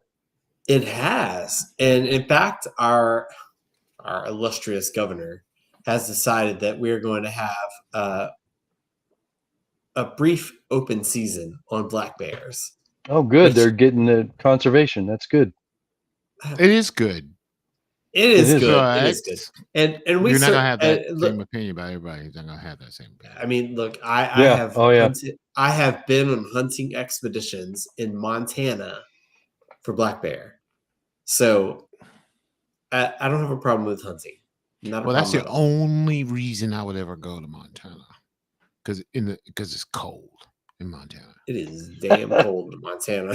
This is where Cheryl is in. Where's Cheryl in North Dakota? She's in North Dakota, which North Dakota. Equally that makes cold. No kind of sense. Yeah, North Dakota. How many black people are in North Dakota? Cold. 7? Not many. 7. Yeah, 7. That might be right. That's true. As a matter of fact, I didn't see a single black person in Montana. Not even one. Because there's 7 of them. I didn't come across them. Yeah, that is just not right. It's the truth. This is YouTube. We don't have to be polite. So hopefully the conservation that they're doing there in the Panhandle is going to help to bolster the population. And that's the thing. Well, Steve can talk to you about that. Yeah, it is actually to control the population because black bears are notorious for getting into people's business. Yeah. Oh yeah. And getting up in their trash. Oh yeah. And killing their cats and killing their dogs and all the things that you don't want black bears to be doing. And it has nothing to do with them being black, Henry. has everything to do with them being bears. Say that. But we always get a bad rap, right? Yeah. But That's why I said it. We had a black bear incident once that I know of in Orangeburg, South Carolina. Okay, Steve, I know where that is that a habitat? Are black bear here? Because they are. They've been here. They've been moving south for quite some time. Yeah, when I was a kid, there was because we grew up on 300 acres in Orangeburg. That's a story that we need to talk about. But black bear were on that property. Oh yeah, I believe it. Invasive. So the reason I asked you about your military service, I was just gonna, because we talked about this too, Steve. Where are you on the subject of disclosure? About what? There's a lot of things that need to be disclosed. What disclosure? That's true. About I know. When I was in the military, I was chief of satellite communications for the deployment of Pershing II nuclear missiles in Europe. Right. And when we took over a combat nuclear alert site, we got briefed on what the current threat level was, what threats we had to be concerned about, how to report them, yada yada. And at the time, I'm sorry to interrupt. Y'all going to walk with me for a second. It's going to get, the camera's going to do some really. You don't have to go to the bathroom, do you? Is that what you're doing? Something like that, maybe. I don't know. Steve. Go outside and Steve. He's got to go pee. Let me do this. I'll be right back. I didn't expect that from Steve. I fully expected that from you. Me? But you always have to go pee. Yes. Okay. I can sit for an hour and a half and not have to pee. I may have to pee, but I don't have to go pee.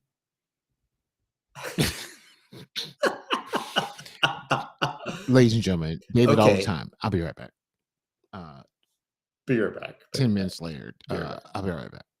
Where are you going? I'll be right back. You just got to go pee. That's because I am hydrating properly. I am a good Cub Scout. Yes, true. You're a good Cub Scout. I don't know if it has anything to do with that. Well, the bushes are fine. I am so glad. They will not be fine tomorrow, Steve, but it'll be fine. Oh no, they're good. Trust me, they're good. That's a good thing. The reason I was saying all that is when we take over a combat nuclear site, we get briefed on what the threats are, what the threat level are. My thought was, because we were bringing nukes into the country and there was a lot of consternation about that we had to worry about people coming across. Excuse me, I have to go pee. Listen, just kidding. I'm trying to Come on. Dog pile on the rabbit. I know. But part of our briefing had to do with UAP. At the time, it was called UFOs. Unidentified flying objects at the time. And anybody who believed in that had tinfoil hats on. But then it turned into UAP, unidentified aerial phenomena. Oh yeah. And now it makes more sense than it ever did before. So if you ask most intelligent people, do you think we're alone in the universe? Statistically, most people say no. Heck no. We can't be. Yes, it's an awful waste of space, right? Of course we are. Of course not. If we are, it's an awful waste of space. Turn a microscope on and look at a tiny speck of your sourdough starter. I can't hear you, Steve. Listen, it goes deeper, smaller than it does larger.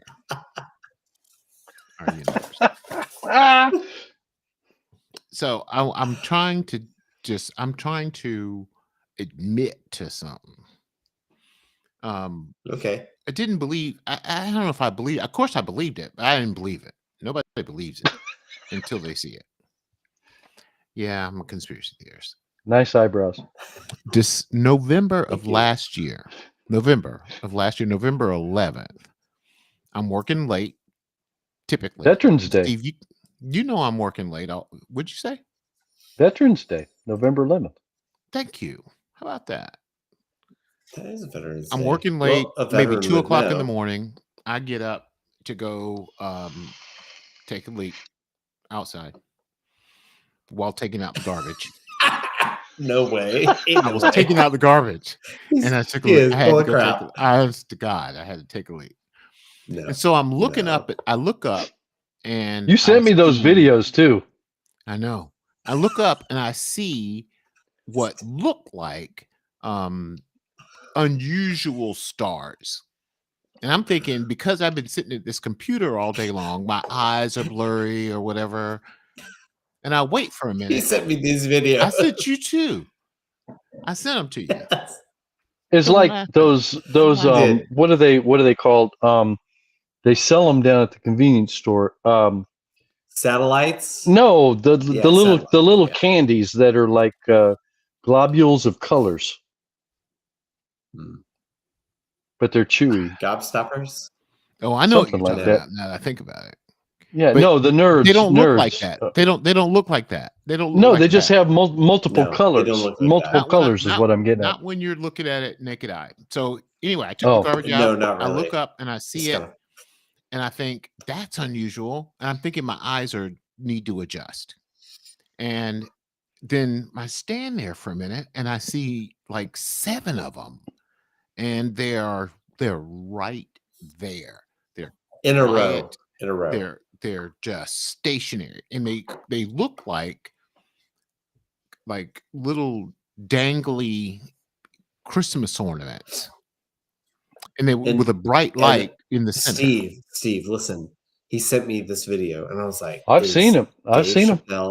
Is Dave Chappelle standing there going like wiping off the powder off his nose? I had not been drinking. So the first night, I see it, and I pull out my camera, and I'm freezing. So I take this video, and the first person I think of is my son Reed. I send Reed the video, and it's a shaky UFO video like everything else you see. And Reed's like, "Don't you have a tripod?" And I thought, tripod. There's a thought, but it's too late now. Oh, it's too late now. Because it's too late. Well, the next night, nothing. Next night, I working late again. Go out, take out the garbage. It's 1:30 in the morning. Take out went to go check the mail. Boom, they're there again. At 1:30 in the morning, you're checking the mail. I work late, so I go out. You don't have a job, Henry. I know, but I don't have a job. You know what I'm talking about. So I see him. I do. I grab my my tripod, this one, and I go to but I didn't have anything to sit it on because I had loaned my big one to my son, my youngest son. My tripod's about that big. So I go next door and put it on the bed of my next door neighbor's truck and turn it up to the sky. And true stories of South Carolina coming right at you. Did you get permission for that? No, of course not. But I ended up, but it happened because I thought nobody was going to believe this. Nobody's going to believe me. So I call my neighbor across the street and wake his butt up at 2:30 in the morning. By that time, what? Hey, Mr. Henry, I'm awake. I said, Reggie, come outside. 2:30 in the morning. What? I said, Reggie, I can't tell you on the phone. I just need you to come outside. He comes outside, and I can't say the words he said, but he was like, "What the do you want? Why am I out here in the middle of the damn night? 3 o'clock in the morning. Yeah. What's the matter? What's going on?" Dave, the cup's empty. You need to refill it. I said, it is almost empty. I said, turn around and look. And he looked. And what the heck is that? That's why I got you out here. Makes that crazy. I don't know. And so we filmed it, and the next night it happened again. I woke up another neighbor, filmed it. He filmed it. I filmed him filming it. So they're there. I'm seeing it. I know what I think. What I feel like I was like the second person that got this email. Yeah, or pretty early. Whatever it was. It wasn't it was an email, but it was a message. Yeah. Messenger. It was like, are you serious? I was like, do you have a tripod? I know. I have a tripod. I could not get it right. And I was freezing. And then I sent it to you, Steve, who Steve is like a counter conspiracy theorist.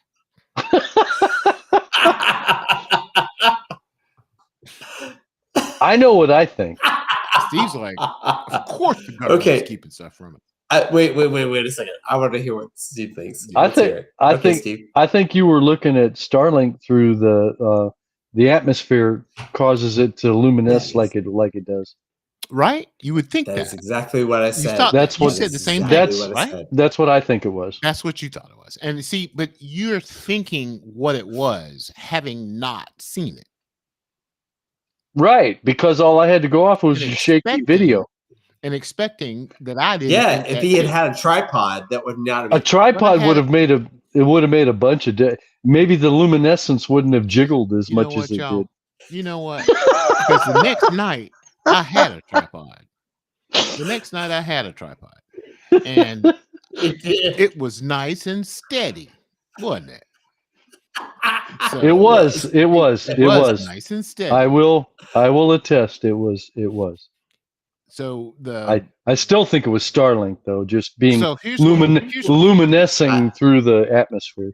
So here's what I did. Right here's what I did.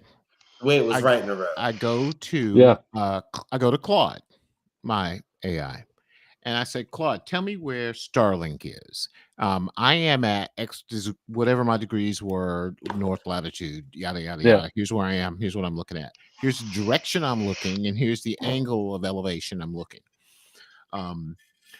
Those aren't Starlink. I said, okay, so let's just run down the list of things it could be. They're airplanes that are moving between me and them, so they're beyond that. No, that wasn't it. There wasn't Starlink, and they're in geosynchronous orbit. Remember, right? I was satellite communications in the military. I know what geostationary and geosynchronous orbit satellites look like, especially in low Earth orbit. And these were not them. Smoke them if you got them. Right. And they, well, see, I didn't have any at the time. And they bullshit. I think you smoked them before you saw them, is what I think. Well, that was maybe the first night, but that wasn't every night. I need some more wood chips. And they were always in the same region of the sky. And that is some crazy video. That's some creepy when stuff. I filmed them, it's crazy. You guys saw that like an orb, right? And it was luminescent. Right. Yep. That's because with a POS iPhone shooting at that distance at night, only the brightest part of it was lit up, and that was in the center. Let's talk about how you need to the rest of it I couldn't see. Okay, go ahead. The rest of you can't see on the video, but you can see it with the naked eye.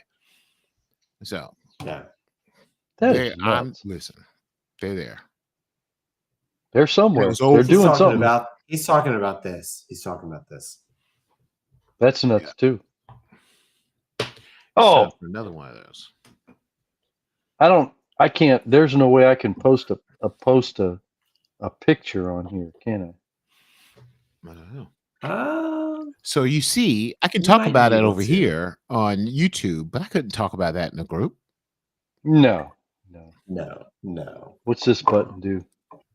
Okay, that button doesn't do it. People think I'm nuts. Who's calling us nerds? Peyton Hunter's calling us nerds. That's my Oh, hey, I just that's look- her daughter. That's his daughter. I'm looking at the comments. Oh, okay. This is way back. All right. I'm trying to figure out how I can post a photo. If I can do that. Is Petty Baby still on? You know what? Yeah. Here? Let's see. Because I didn't mean to throw off the chat. Okay. All right. Here we go. Let's see. I don't know how I can do that. Scroll down. Nerds. That's Petty Baby. There we go. There's Peyton. That was a while. Let me tell you what Peyton did. How Peyton got me started in spread business. No.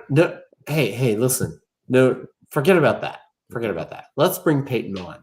I'd love to do that. Oh yeah, do it. Petty Baby. Yeah, let's do it. Come on. Let's do it. All right. I need to figure out. Let me see if I can figure out how to post a photo. I don't know if I can. What's this do?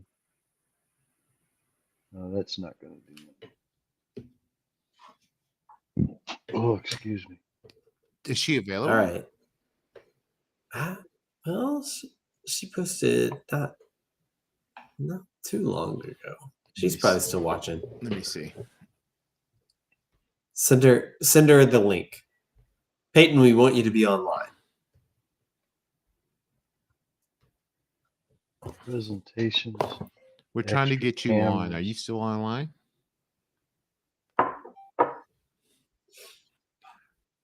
She's like, no way. Thomas, There's no way I'm talking to those guys. No chance. They're psycho. They're Because psychos. that's definitely the voice of Peyton. I'm sure she has a Peyton's super got deep voice, just like that. They're old retired psychos. That's a daddy Old girl riot. right now. Yeah. I don't see how I can if- put a picture up. If we could bring Finn on, then that's our daddy's girl right there. She is my sous chef and my daddy's girl. Hey, we're bringing you on, Peyton. I don't care. Come on. Peyton's like, I am not. Yeah, you are. Come on, Peyton. All right. Tell Reed to come on.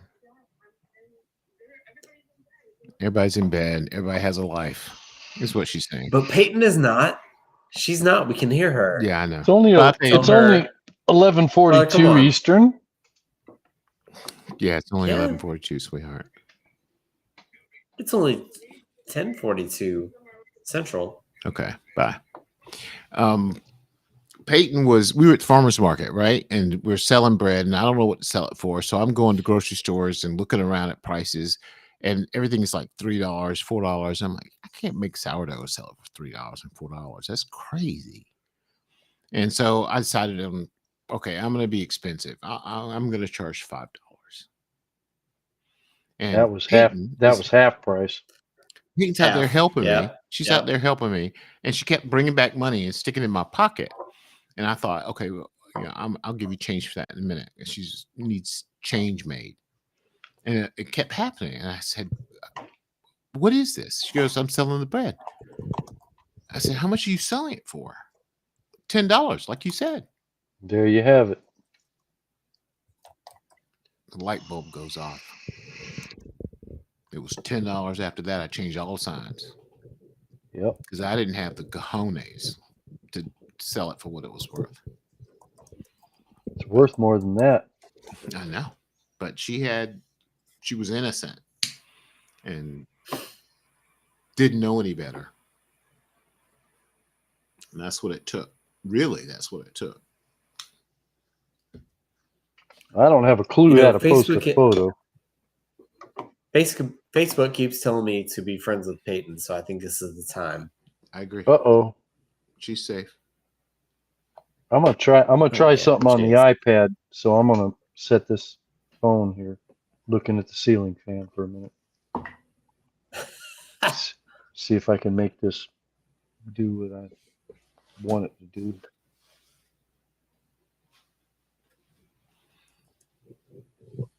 This, the name of Technology. the show, This technology is ridiculous. It really is. ridiculously good or bad? Ridiculously challenging. That's because we're old. Yeah, you're right. We are old. We are old. You know what? I'm not even going to try and figure this out because it's not going to work. I was working with Dave earlier, and I couldn't make it work.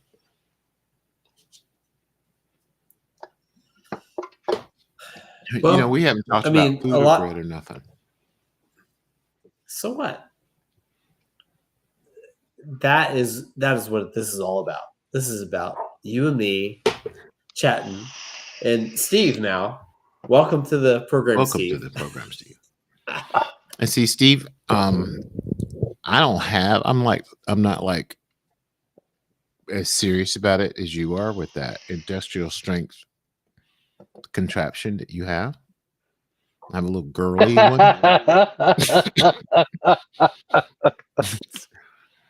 He's got a jewel. It's just a little jewel. No problem. I mix my own juice. I bet. Yeah, that is artisan vape action, Steve. The artisan vape. He's going back out to pee. No, I'm going out to the porch room. To the fridge where my beverages are located. I like okay, it. What like are you drinking, Steve? Tell us about it. Pabst just Blue Ribbon. Aluminum. Come on Pabst now. Blue Ribbon. Hey, Henry. Don't make fun of Pabst Blue Ribbon. I'm not. I'm saying that's what Steve's drinking. I'm leaving. I'm leaving. I'm going out to my truck. I have a case of Pabst Blue Ribbon in my truck. Get out. Nope. All right. Be right back. I'm not a PBR. I'm not a PBR guy, but I have drank it in the past. I have drank it in the past. I haven't seen it in a long time. No, for me, it's Bud Ice. I'm a Bud Ice guy. Oh man, that's got some kick to it. Maybe a little bit. When I'm drinking beer, if I was buying beer, I'd buy a Coors Light, which is barely beer. I didn't want to call it what it is. Here it goes. Look, PBR. PBR. God. That's an American classic right there. That's a classic. The only thing missing is RC Cola and a moon pie. And a moon pie. An orange soda. What do you people want? I got exactly what you said. Look at that PBR. That's awesome. This is Atlanta hipster beer. It's what? It's Atlanta hipster beer. Oh God. This is how I roll. Little canna. That's because I got enough going on without. All right, Steve. Here you go. Things. All right, hang on. Let me get this. Cheers. Let me hang on. I'll cheer you with it. I'll cheer you with it. With an empty. No. Look at that Bud Ice, man. Ice. Oh, that's that serious. That's that. Man, I wouldn't even be able to sit here with that stuff. I'm buzzed just with this. A little bit of swamp water. That's all. Just a little bit of swamp water. About this, you're correct. I was warned. Terry warned me. Terry warned me. She was so. She's like, okay. She was worried about this because she saw like, you guys are gonna she saw the opening with the drinks. Yeah, thanks. Don't embarrass me. Okay. Is Terry one of the? Is she viewing? It's past her bedtime. Terry's in Yucatan. She's gonna watch it. Mexico. She's gonna watch it tomorrow. She's gonna watch it. Seriously, guys. Hey, Terry. Seriously, guys. We're grown men. I'm not scared of you. I got tequila from the place of your current origin. Yeah, Mexico. Tequila. Jose Cuervo Gold. She's where the asteroid hit and killed the dinosaurs. That's right. That's why. That's where that big old hole came from. That's exactly where she is. Where are you then, Steve, on ancient civilizations? Ancient civilizations. Pre-dynastic Well, Egypt. they're Prior to buried. the cataclysm. They're buried. Well, We don't know. We don't know. They're buried. They're coming to light. Did you see what the last what is it? Side aperture radar? The SARS system has discovered under the pyramids? SARS. Oh yeah, that stuff pre-COVID? is crazy. That is absolutely outstanding. Yeah, that stuff is crazy. Dave, you know what I'm talking about, right? Mm-hmm. The Doppler tomography. I'm butchering what it is, but they're able to see what is under the pyramids, and they've proven it over and over again by looking at things they know are underground. To Pete, what do you think? Both of y'all can't hold it. Hey, at least I told you. I know, but I'm sitting here. I'm good, but I'm sipping. I know exactly where it went. Anyway, I got to learn a Ray Stevens song. Yes, you do. I know that's getting to you, but you got to do it. I can't wait. I know the melody in my head. I'm gonna figure it out. So do you play it? Can you figure it out on the guitar by yourself? Do you have to look at music or what? No, just listen to it and it'll be pretty obvious once I figure the progression out. It'll be pretty obvious. I play. It's all basic stuff. I won't hold that against you. I know. I was also a drum major, but I can't play the piano. I can play something that makes you think I can play the piano, but I can't play the piano. My son. Yeah. I'll bet you can. I'll bet you can play it a whole lot better than you think you can. Everything come out all right, Dave? Yeah, thanks, Steve. Yeah. We were talking about you, so yeah, we know where you went. Can I take a point of personal preference? Certainly. Or personal privilege? Privilege? Cheers is that how you say that? Cheers to you. There's a fellow named Dave Palmer that I used to fly with. Oh, really? There are a lot of us, actually. It's ridiculous because people think I'm the pitcher. People think I'm my dad. Like, there are so many Dave Palmers out there. It's ridiculous. Ask him what old black women think of him. Oh, Lord. I don't know if I want to know. Easy. I don't know if I want to know the answer to that. There's this fella that when I was in the 50th, I used to fly with.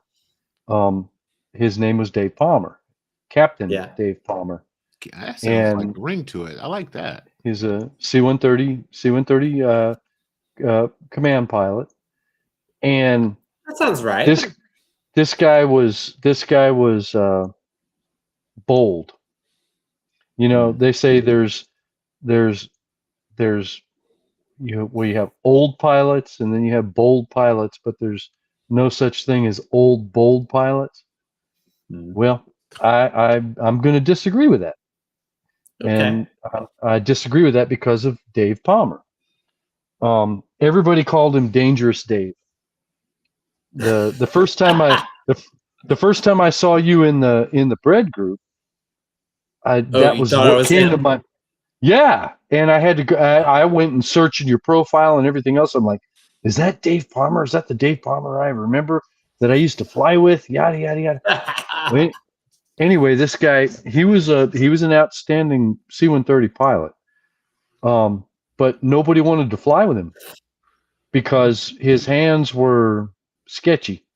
I guess is the best way to. What's that mean? He flew on the edge of insanity, so to speak. He would do stuff that was C-130. Yeah. How do you fly with a C-130 on the edge of anything? Well, because I mean, they're difficult to maneuver. It's like, how was good? Exactly. Take a trip with me down to South America, and we're doing we're doing some. We were on a mission. It was we had some Navy SEALs on board. I think they were Navy SEAls. Wait. Anyway. Are you classified to tell us this story? Oh yeah. It's past 'Cause 10 I years. don't have shit. It's over 20 years. Yeah. I don't have any of the actual bona fide. I can verify that these guys were assigned to this unit or anything like that. But these guys are special operators. I can tell you a good story too. I know you can. Because of where we were going in and out of on the TDY, I'm assuming they were Navy SEAls. They could have been TDY? Tell people what a TDY is. Temporary duty, TDY, temporary duty. I forget those acronyms. You know, Marine is an acronym, right? No. Yeah, Marine. Muscles are required, intelligence not essential. Not essential. Yeah, I've heard it. Jargon. These are things that we don't say in front of them. Exactly. Unless you want to get your butt kicked. Yeah. Hey, so Steve is not affiliated with this program. No. Anyway. We love Marines. We like, of course we do. We love Marines. Steve, of course we do. We're a little bit, yeah.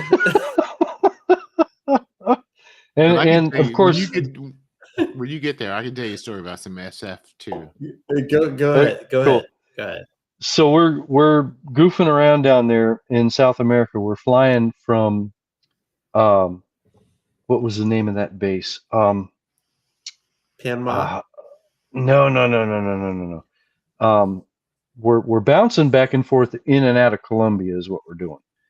And we've got special operators on board. And from everything that I could surmise, I'm guessing they were SEALs. They might have been Rangers. I don't know. They Did could they have been insignia? No, they were all in civilian clothes with beards and long hair. They were special ops that were very quiet, so to speak. Serious. Yeah. Serious human beings. Exactly. But anyway, it was a lot of fun times flying with those guys. Goofing around down there where we weren't supposed to be. What's the one thing you're not supposed to do in the military? Volunteer for anything. Of course. I volunteer. You voluntold for a lot of stuff, but you never volunteer. That is how it is in Scouts too. I am voluntold for so many things. Oh yeah. Yep. This guy should be an Eagle Scout. Dave Palmer. I was never a scout ever. But you're Dangerous Dave. Back to Dangerous Dave. Go ahead, Dangerous Dave. Go ahead. So we're flying. We're flying from. I'd have to get on the maps. I'm sorry that I can't recall the names of the bases, but we were on our way between base A and base B, and there was these, they called it Angel Falls, and I've heard about it. I've heard people talk about it. It's supposed to be one of the tallest, or the longest or tallest or whatever you want to call it, waterfalls down there in the mountains of Colombia. And our navigator wanted to find it, and the pilot, of course, Dangerous Dave, was all up for the challenge, and he was asking him for directions, and the navigator didn't know where the hell it was at, but he was trying to figure it out and was telling him, go this way, go that way, go the other way, yada yada yada. We found ourselves in the sky. In the sky? No, we were in this valley. Oh, okay. We had mountains on both sides of us, and there was this river below us. Mm-hmm. And everybody always warned us about Dave and how he would fly on the edge and push the aircraft to its limits, and you got to be careful, you got to watch him, this and that and the other. I had a good time flying with him because he didn't scare me. He didn't scare me at all. I mean, he was flying. The You aircraft knew could he do had what to it could get do. back home too. Yeah, exactly. But there was these dudes in this little boat. It was probably a 16-foot John boat down in this creek, river, pond, or whatever you want to call it. They're tootling along, and we're low level flying through this valley, and he banks it way up, and he's going around this corner and sees these guys in his boat. And he says, I want to buzz these guys. And everybody's like, oh my God.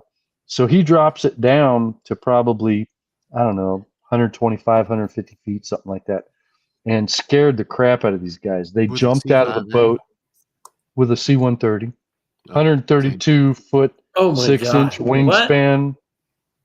Yep. That'll Yep. Dave, jump out of the boat. he ganked it up and put it down and made a great big old turn, and they jumped out of the boat into the water. We were laughing about it, but there was no reason to because it was pretty cruel. But it happened. That was dangerous, Dave Palmer. And with the first time, Dave, the first time I saw you in our group, I was researching. Not me. I was researching to see if it was you. I'm like, oh man, I got to reach out and talk to this guy. And then as soon as I saw photos and everything, I realized, no, it's not the same guy. That couldn't possibly be. From what I understand, he went on to fly after he left the Air Force. He never made major. He got out as a captain and went on to fly with Southwest Airlines. Oh, that must be fun. Well, a whole lot less yahoos. Take off and land. That's about all he ever got to do after that. Right. So I just filmed a Lieutenant Colonel Chip Corbin, and it was, it was like they couldn't tell us anything. That's exactly what happened. They could not tell us anything. Yeah. So I get it. I tell you, I volunteered to go on some this special duty training with some Rangers. There was 13 of us, and we were in Germany. We were going into Austria, and we had to take off our insignia because they were a neutral country. So we took off anything that could identify us as American, except the fact that we were American. And like they didn't know. Yeah. Like, did it take off your American flags, everything, or no? Yeah, everything. It had to come off. So we're on this glacier with these crevasses, and you walk across them 1 minute and they're closed, and the next minute they're open, and everything had frost on it, your beard and your eyelashes and your eyebrows. Our lead takes a hot cup of coffee and tosses it into the air, and it turns into ice chips. Yep.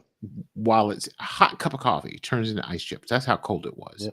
Yep. And we had to go and find our dinner using a compass. And it was buried in the snow with a little red flag on it that you couldn't see unless you were up on it with your coordinates. And when you got there, you dig it up. It was just under the snow. It was a chicken, frozen chicken. Remember the steel pots? Yep. So you had to boil enough water to boil the chicken to eat. Yep. We finally ended up a couple days later. We're in this cabin on in the Alps, and in the middle of the night, I get up to go take a leak, and I go outside because that's where you go take a leak. And I walk off, and I'm crunching in the snow, and it's beautiful, but dark and cold. Take a leak, go back to the house. Next day, we're packing up to go, and I walk back out where I had come in, and I saw my footprints where I had walked the night before. I was 3 steps away from falling over like a chasm Mm. that they would never have ever found me. Ever found me. So we were headed back down. One of our guys twisted his knee really bad. So our guide, we only had one guide for 13 of us. That was ridiculous. And he says, okay, I'm going ahead. I'm going to go back to base camp. It's going to take me 4 hours, and I'll get the helicopter back up here to get him. I want you guys to follow this route all the way back to base camp. You got it. Nobody's paying attention because he's in charge, and here all of a sudden here we are having to fend for ourselves. We take the Black Diamond course apparently back down. We get on the way down, we see this helicopter fly over, and that was them going back to get the guy. We get back to base camp, and he's like, how are you guys here? We just came down. He was like, you should be dead. Because the only way we got down was on our butts because we slide and we didn't know any better. That's the only thing that survived. That's the only reason we survived. No. Because we didn't know any better. We should have been dead. Was that a winter survival training thing you were going through? Yep. One night we're sitting. I've heard a lot of stories about some of that stuff. One night we made camp, and we were there with some special forces guys, and they were off to themselves because they're special forces guys, and they got the Bowie knife and all of that, and they're spreading something on crackers. I know they did this to mess with us, but they were rat brains. They had killed a rat and spreading the brains on crackers and eating them in front of us. Protein, baby. But now that I think back on it, it's probably just MREs they were doing that with just to mess with us. Most likely. Right. I was completely convinced. Yep. That they were. We had a guy in survival school who talked all kind of trash about how he was, Billy Joe Bad A double whatever $. He was the tough guy and everything. And when it came time to thump the rabbit, his face turned white as a ghost. Yeah. Come on. That was dude. Thump the rabbit, man. You know what that is? We had a. It doesn't matter. It doesn't matter. I know that when I was getting my clearance, that they would park down the street. Are y'all there? Am I by myself? I'm here. I would park down the street. They would park down the street. I would look out my window, and there'd be a car down the street just sitting there.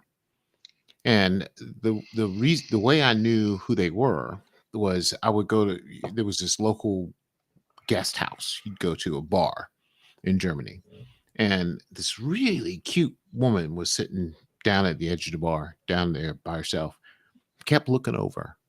And I didn't have the cojones to go say anything. She comes and sits next to me and starts talking to me. I end up having to go to the bathroom. I go to the bathroom, and this guy is in the bathroom, Sergeant Major, that I didn't know. He said, "You know who that is?" I said, "No." "Who's that?" He said, "That's a Soviet mission liaison person trying to get information on you. Be careful." I'm like, "Yes, sir." So I go back and try to play the game, but it was that kind of stuff all the time. Oh, yeah. We get a message. I get a phone call, and the phone call would say, "Sergeant Hunter," and I go, "Roger that, Sergeant Hunter. Dead asleep. Larry at advance." And I would say, "Okay, that's code word." I go, "Roger that. I understand, Larry at advance." I'd pull out my drawer.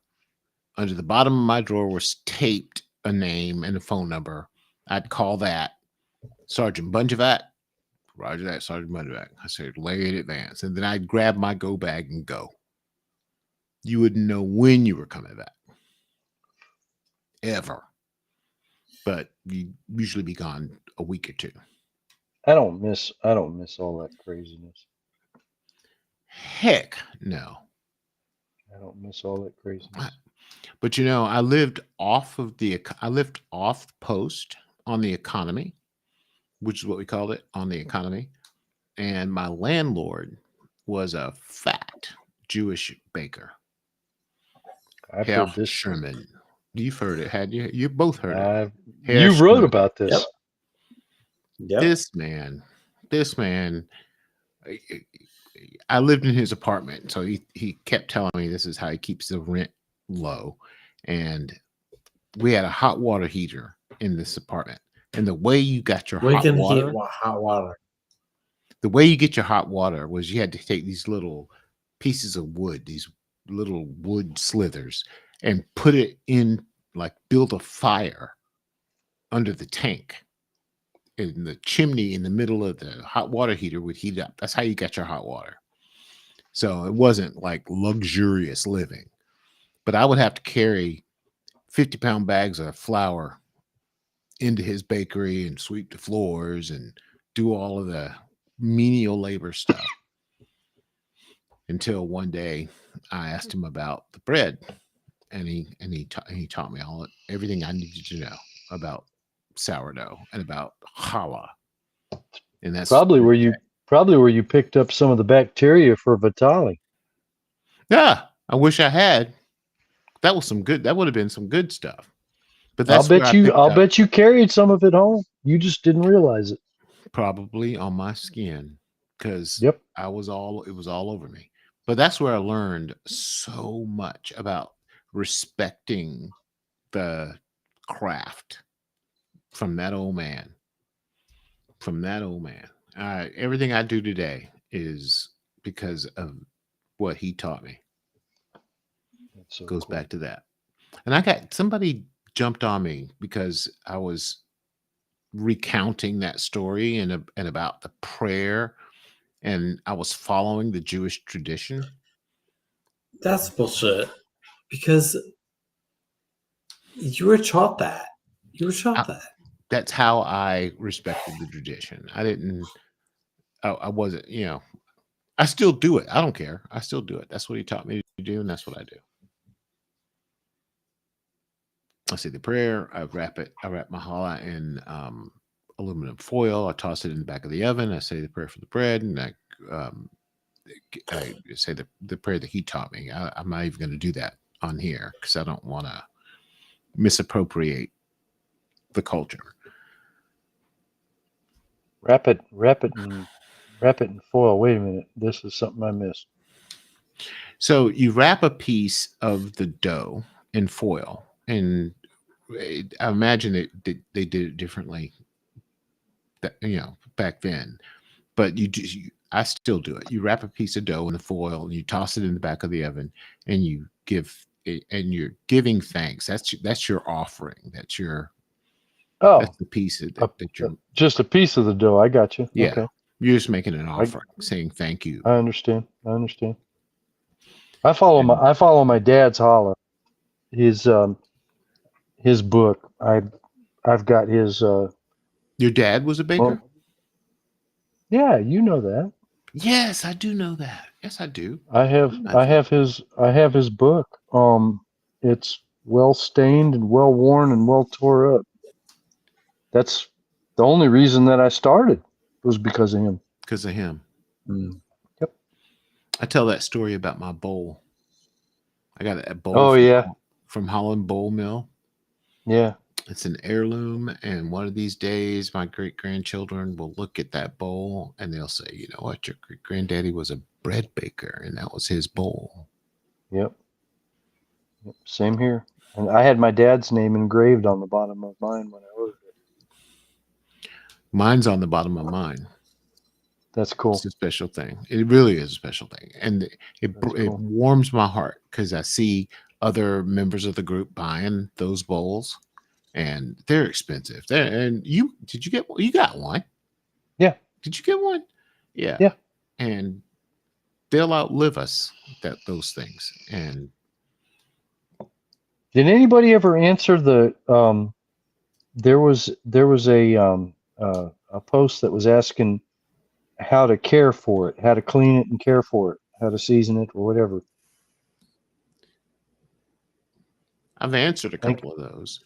I think it was yesterday or the day before. I can't remember. Oh, was it Rhonda? I'm not sure. I don't remember. I just remember remember somebody was asking about how to care for it. So what we're talking about are these Holland Bowl Mill makes handcrafted bowls out of a tree, piece of wood, a huge piece, like beechwood. I've got a 17-inch beechwood bowl. It's gorgeous. And I make bread in it.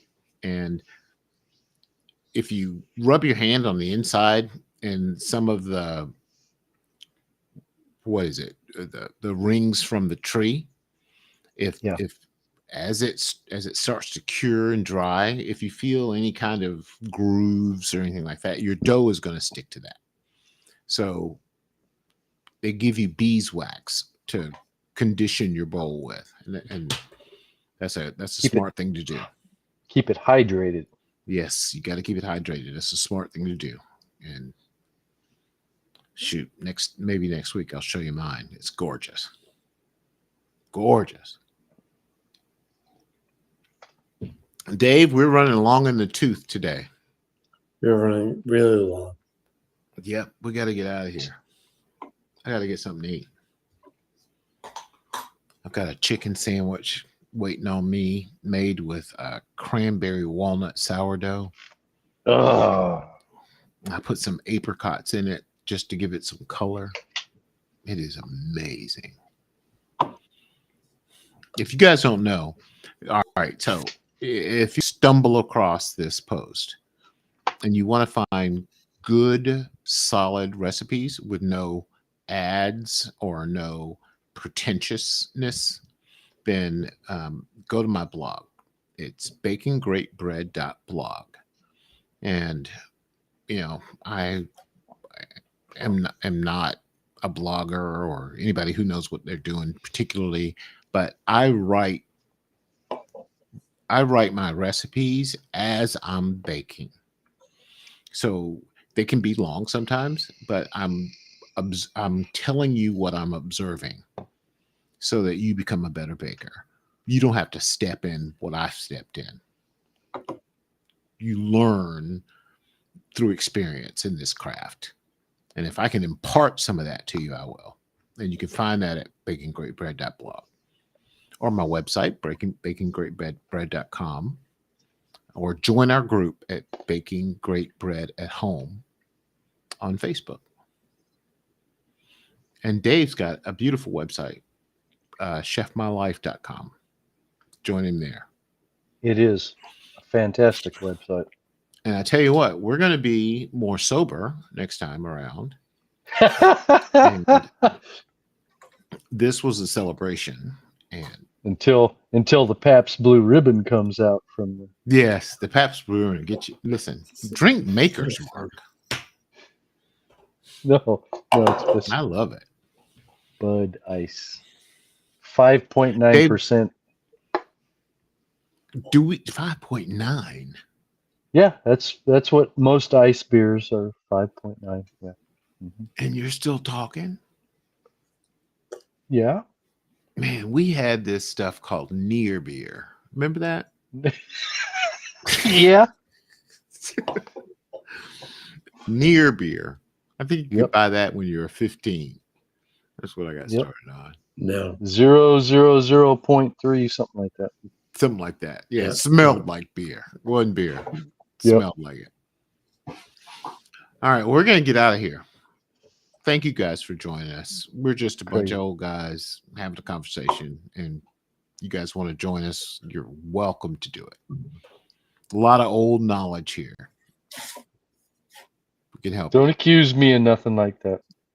Yeah, but you know it. But the fact that you got gray going on means you know something. You survived to this point. That's right. Survived. You survived to this point. So there's something to talk about. Thank you, guys. This has been Counterculture with Dave and Henry. Thank you for joining us. Cheers. All right, sign us off, David.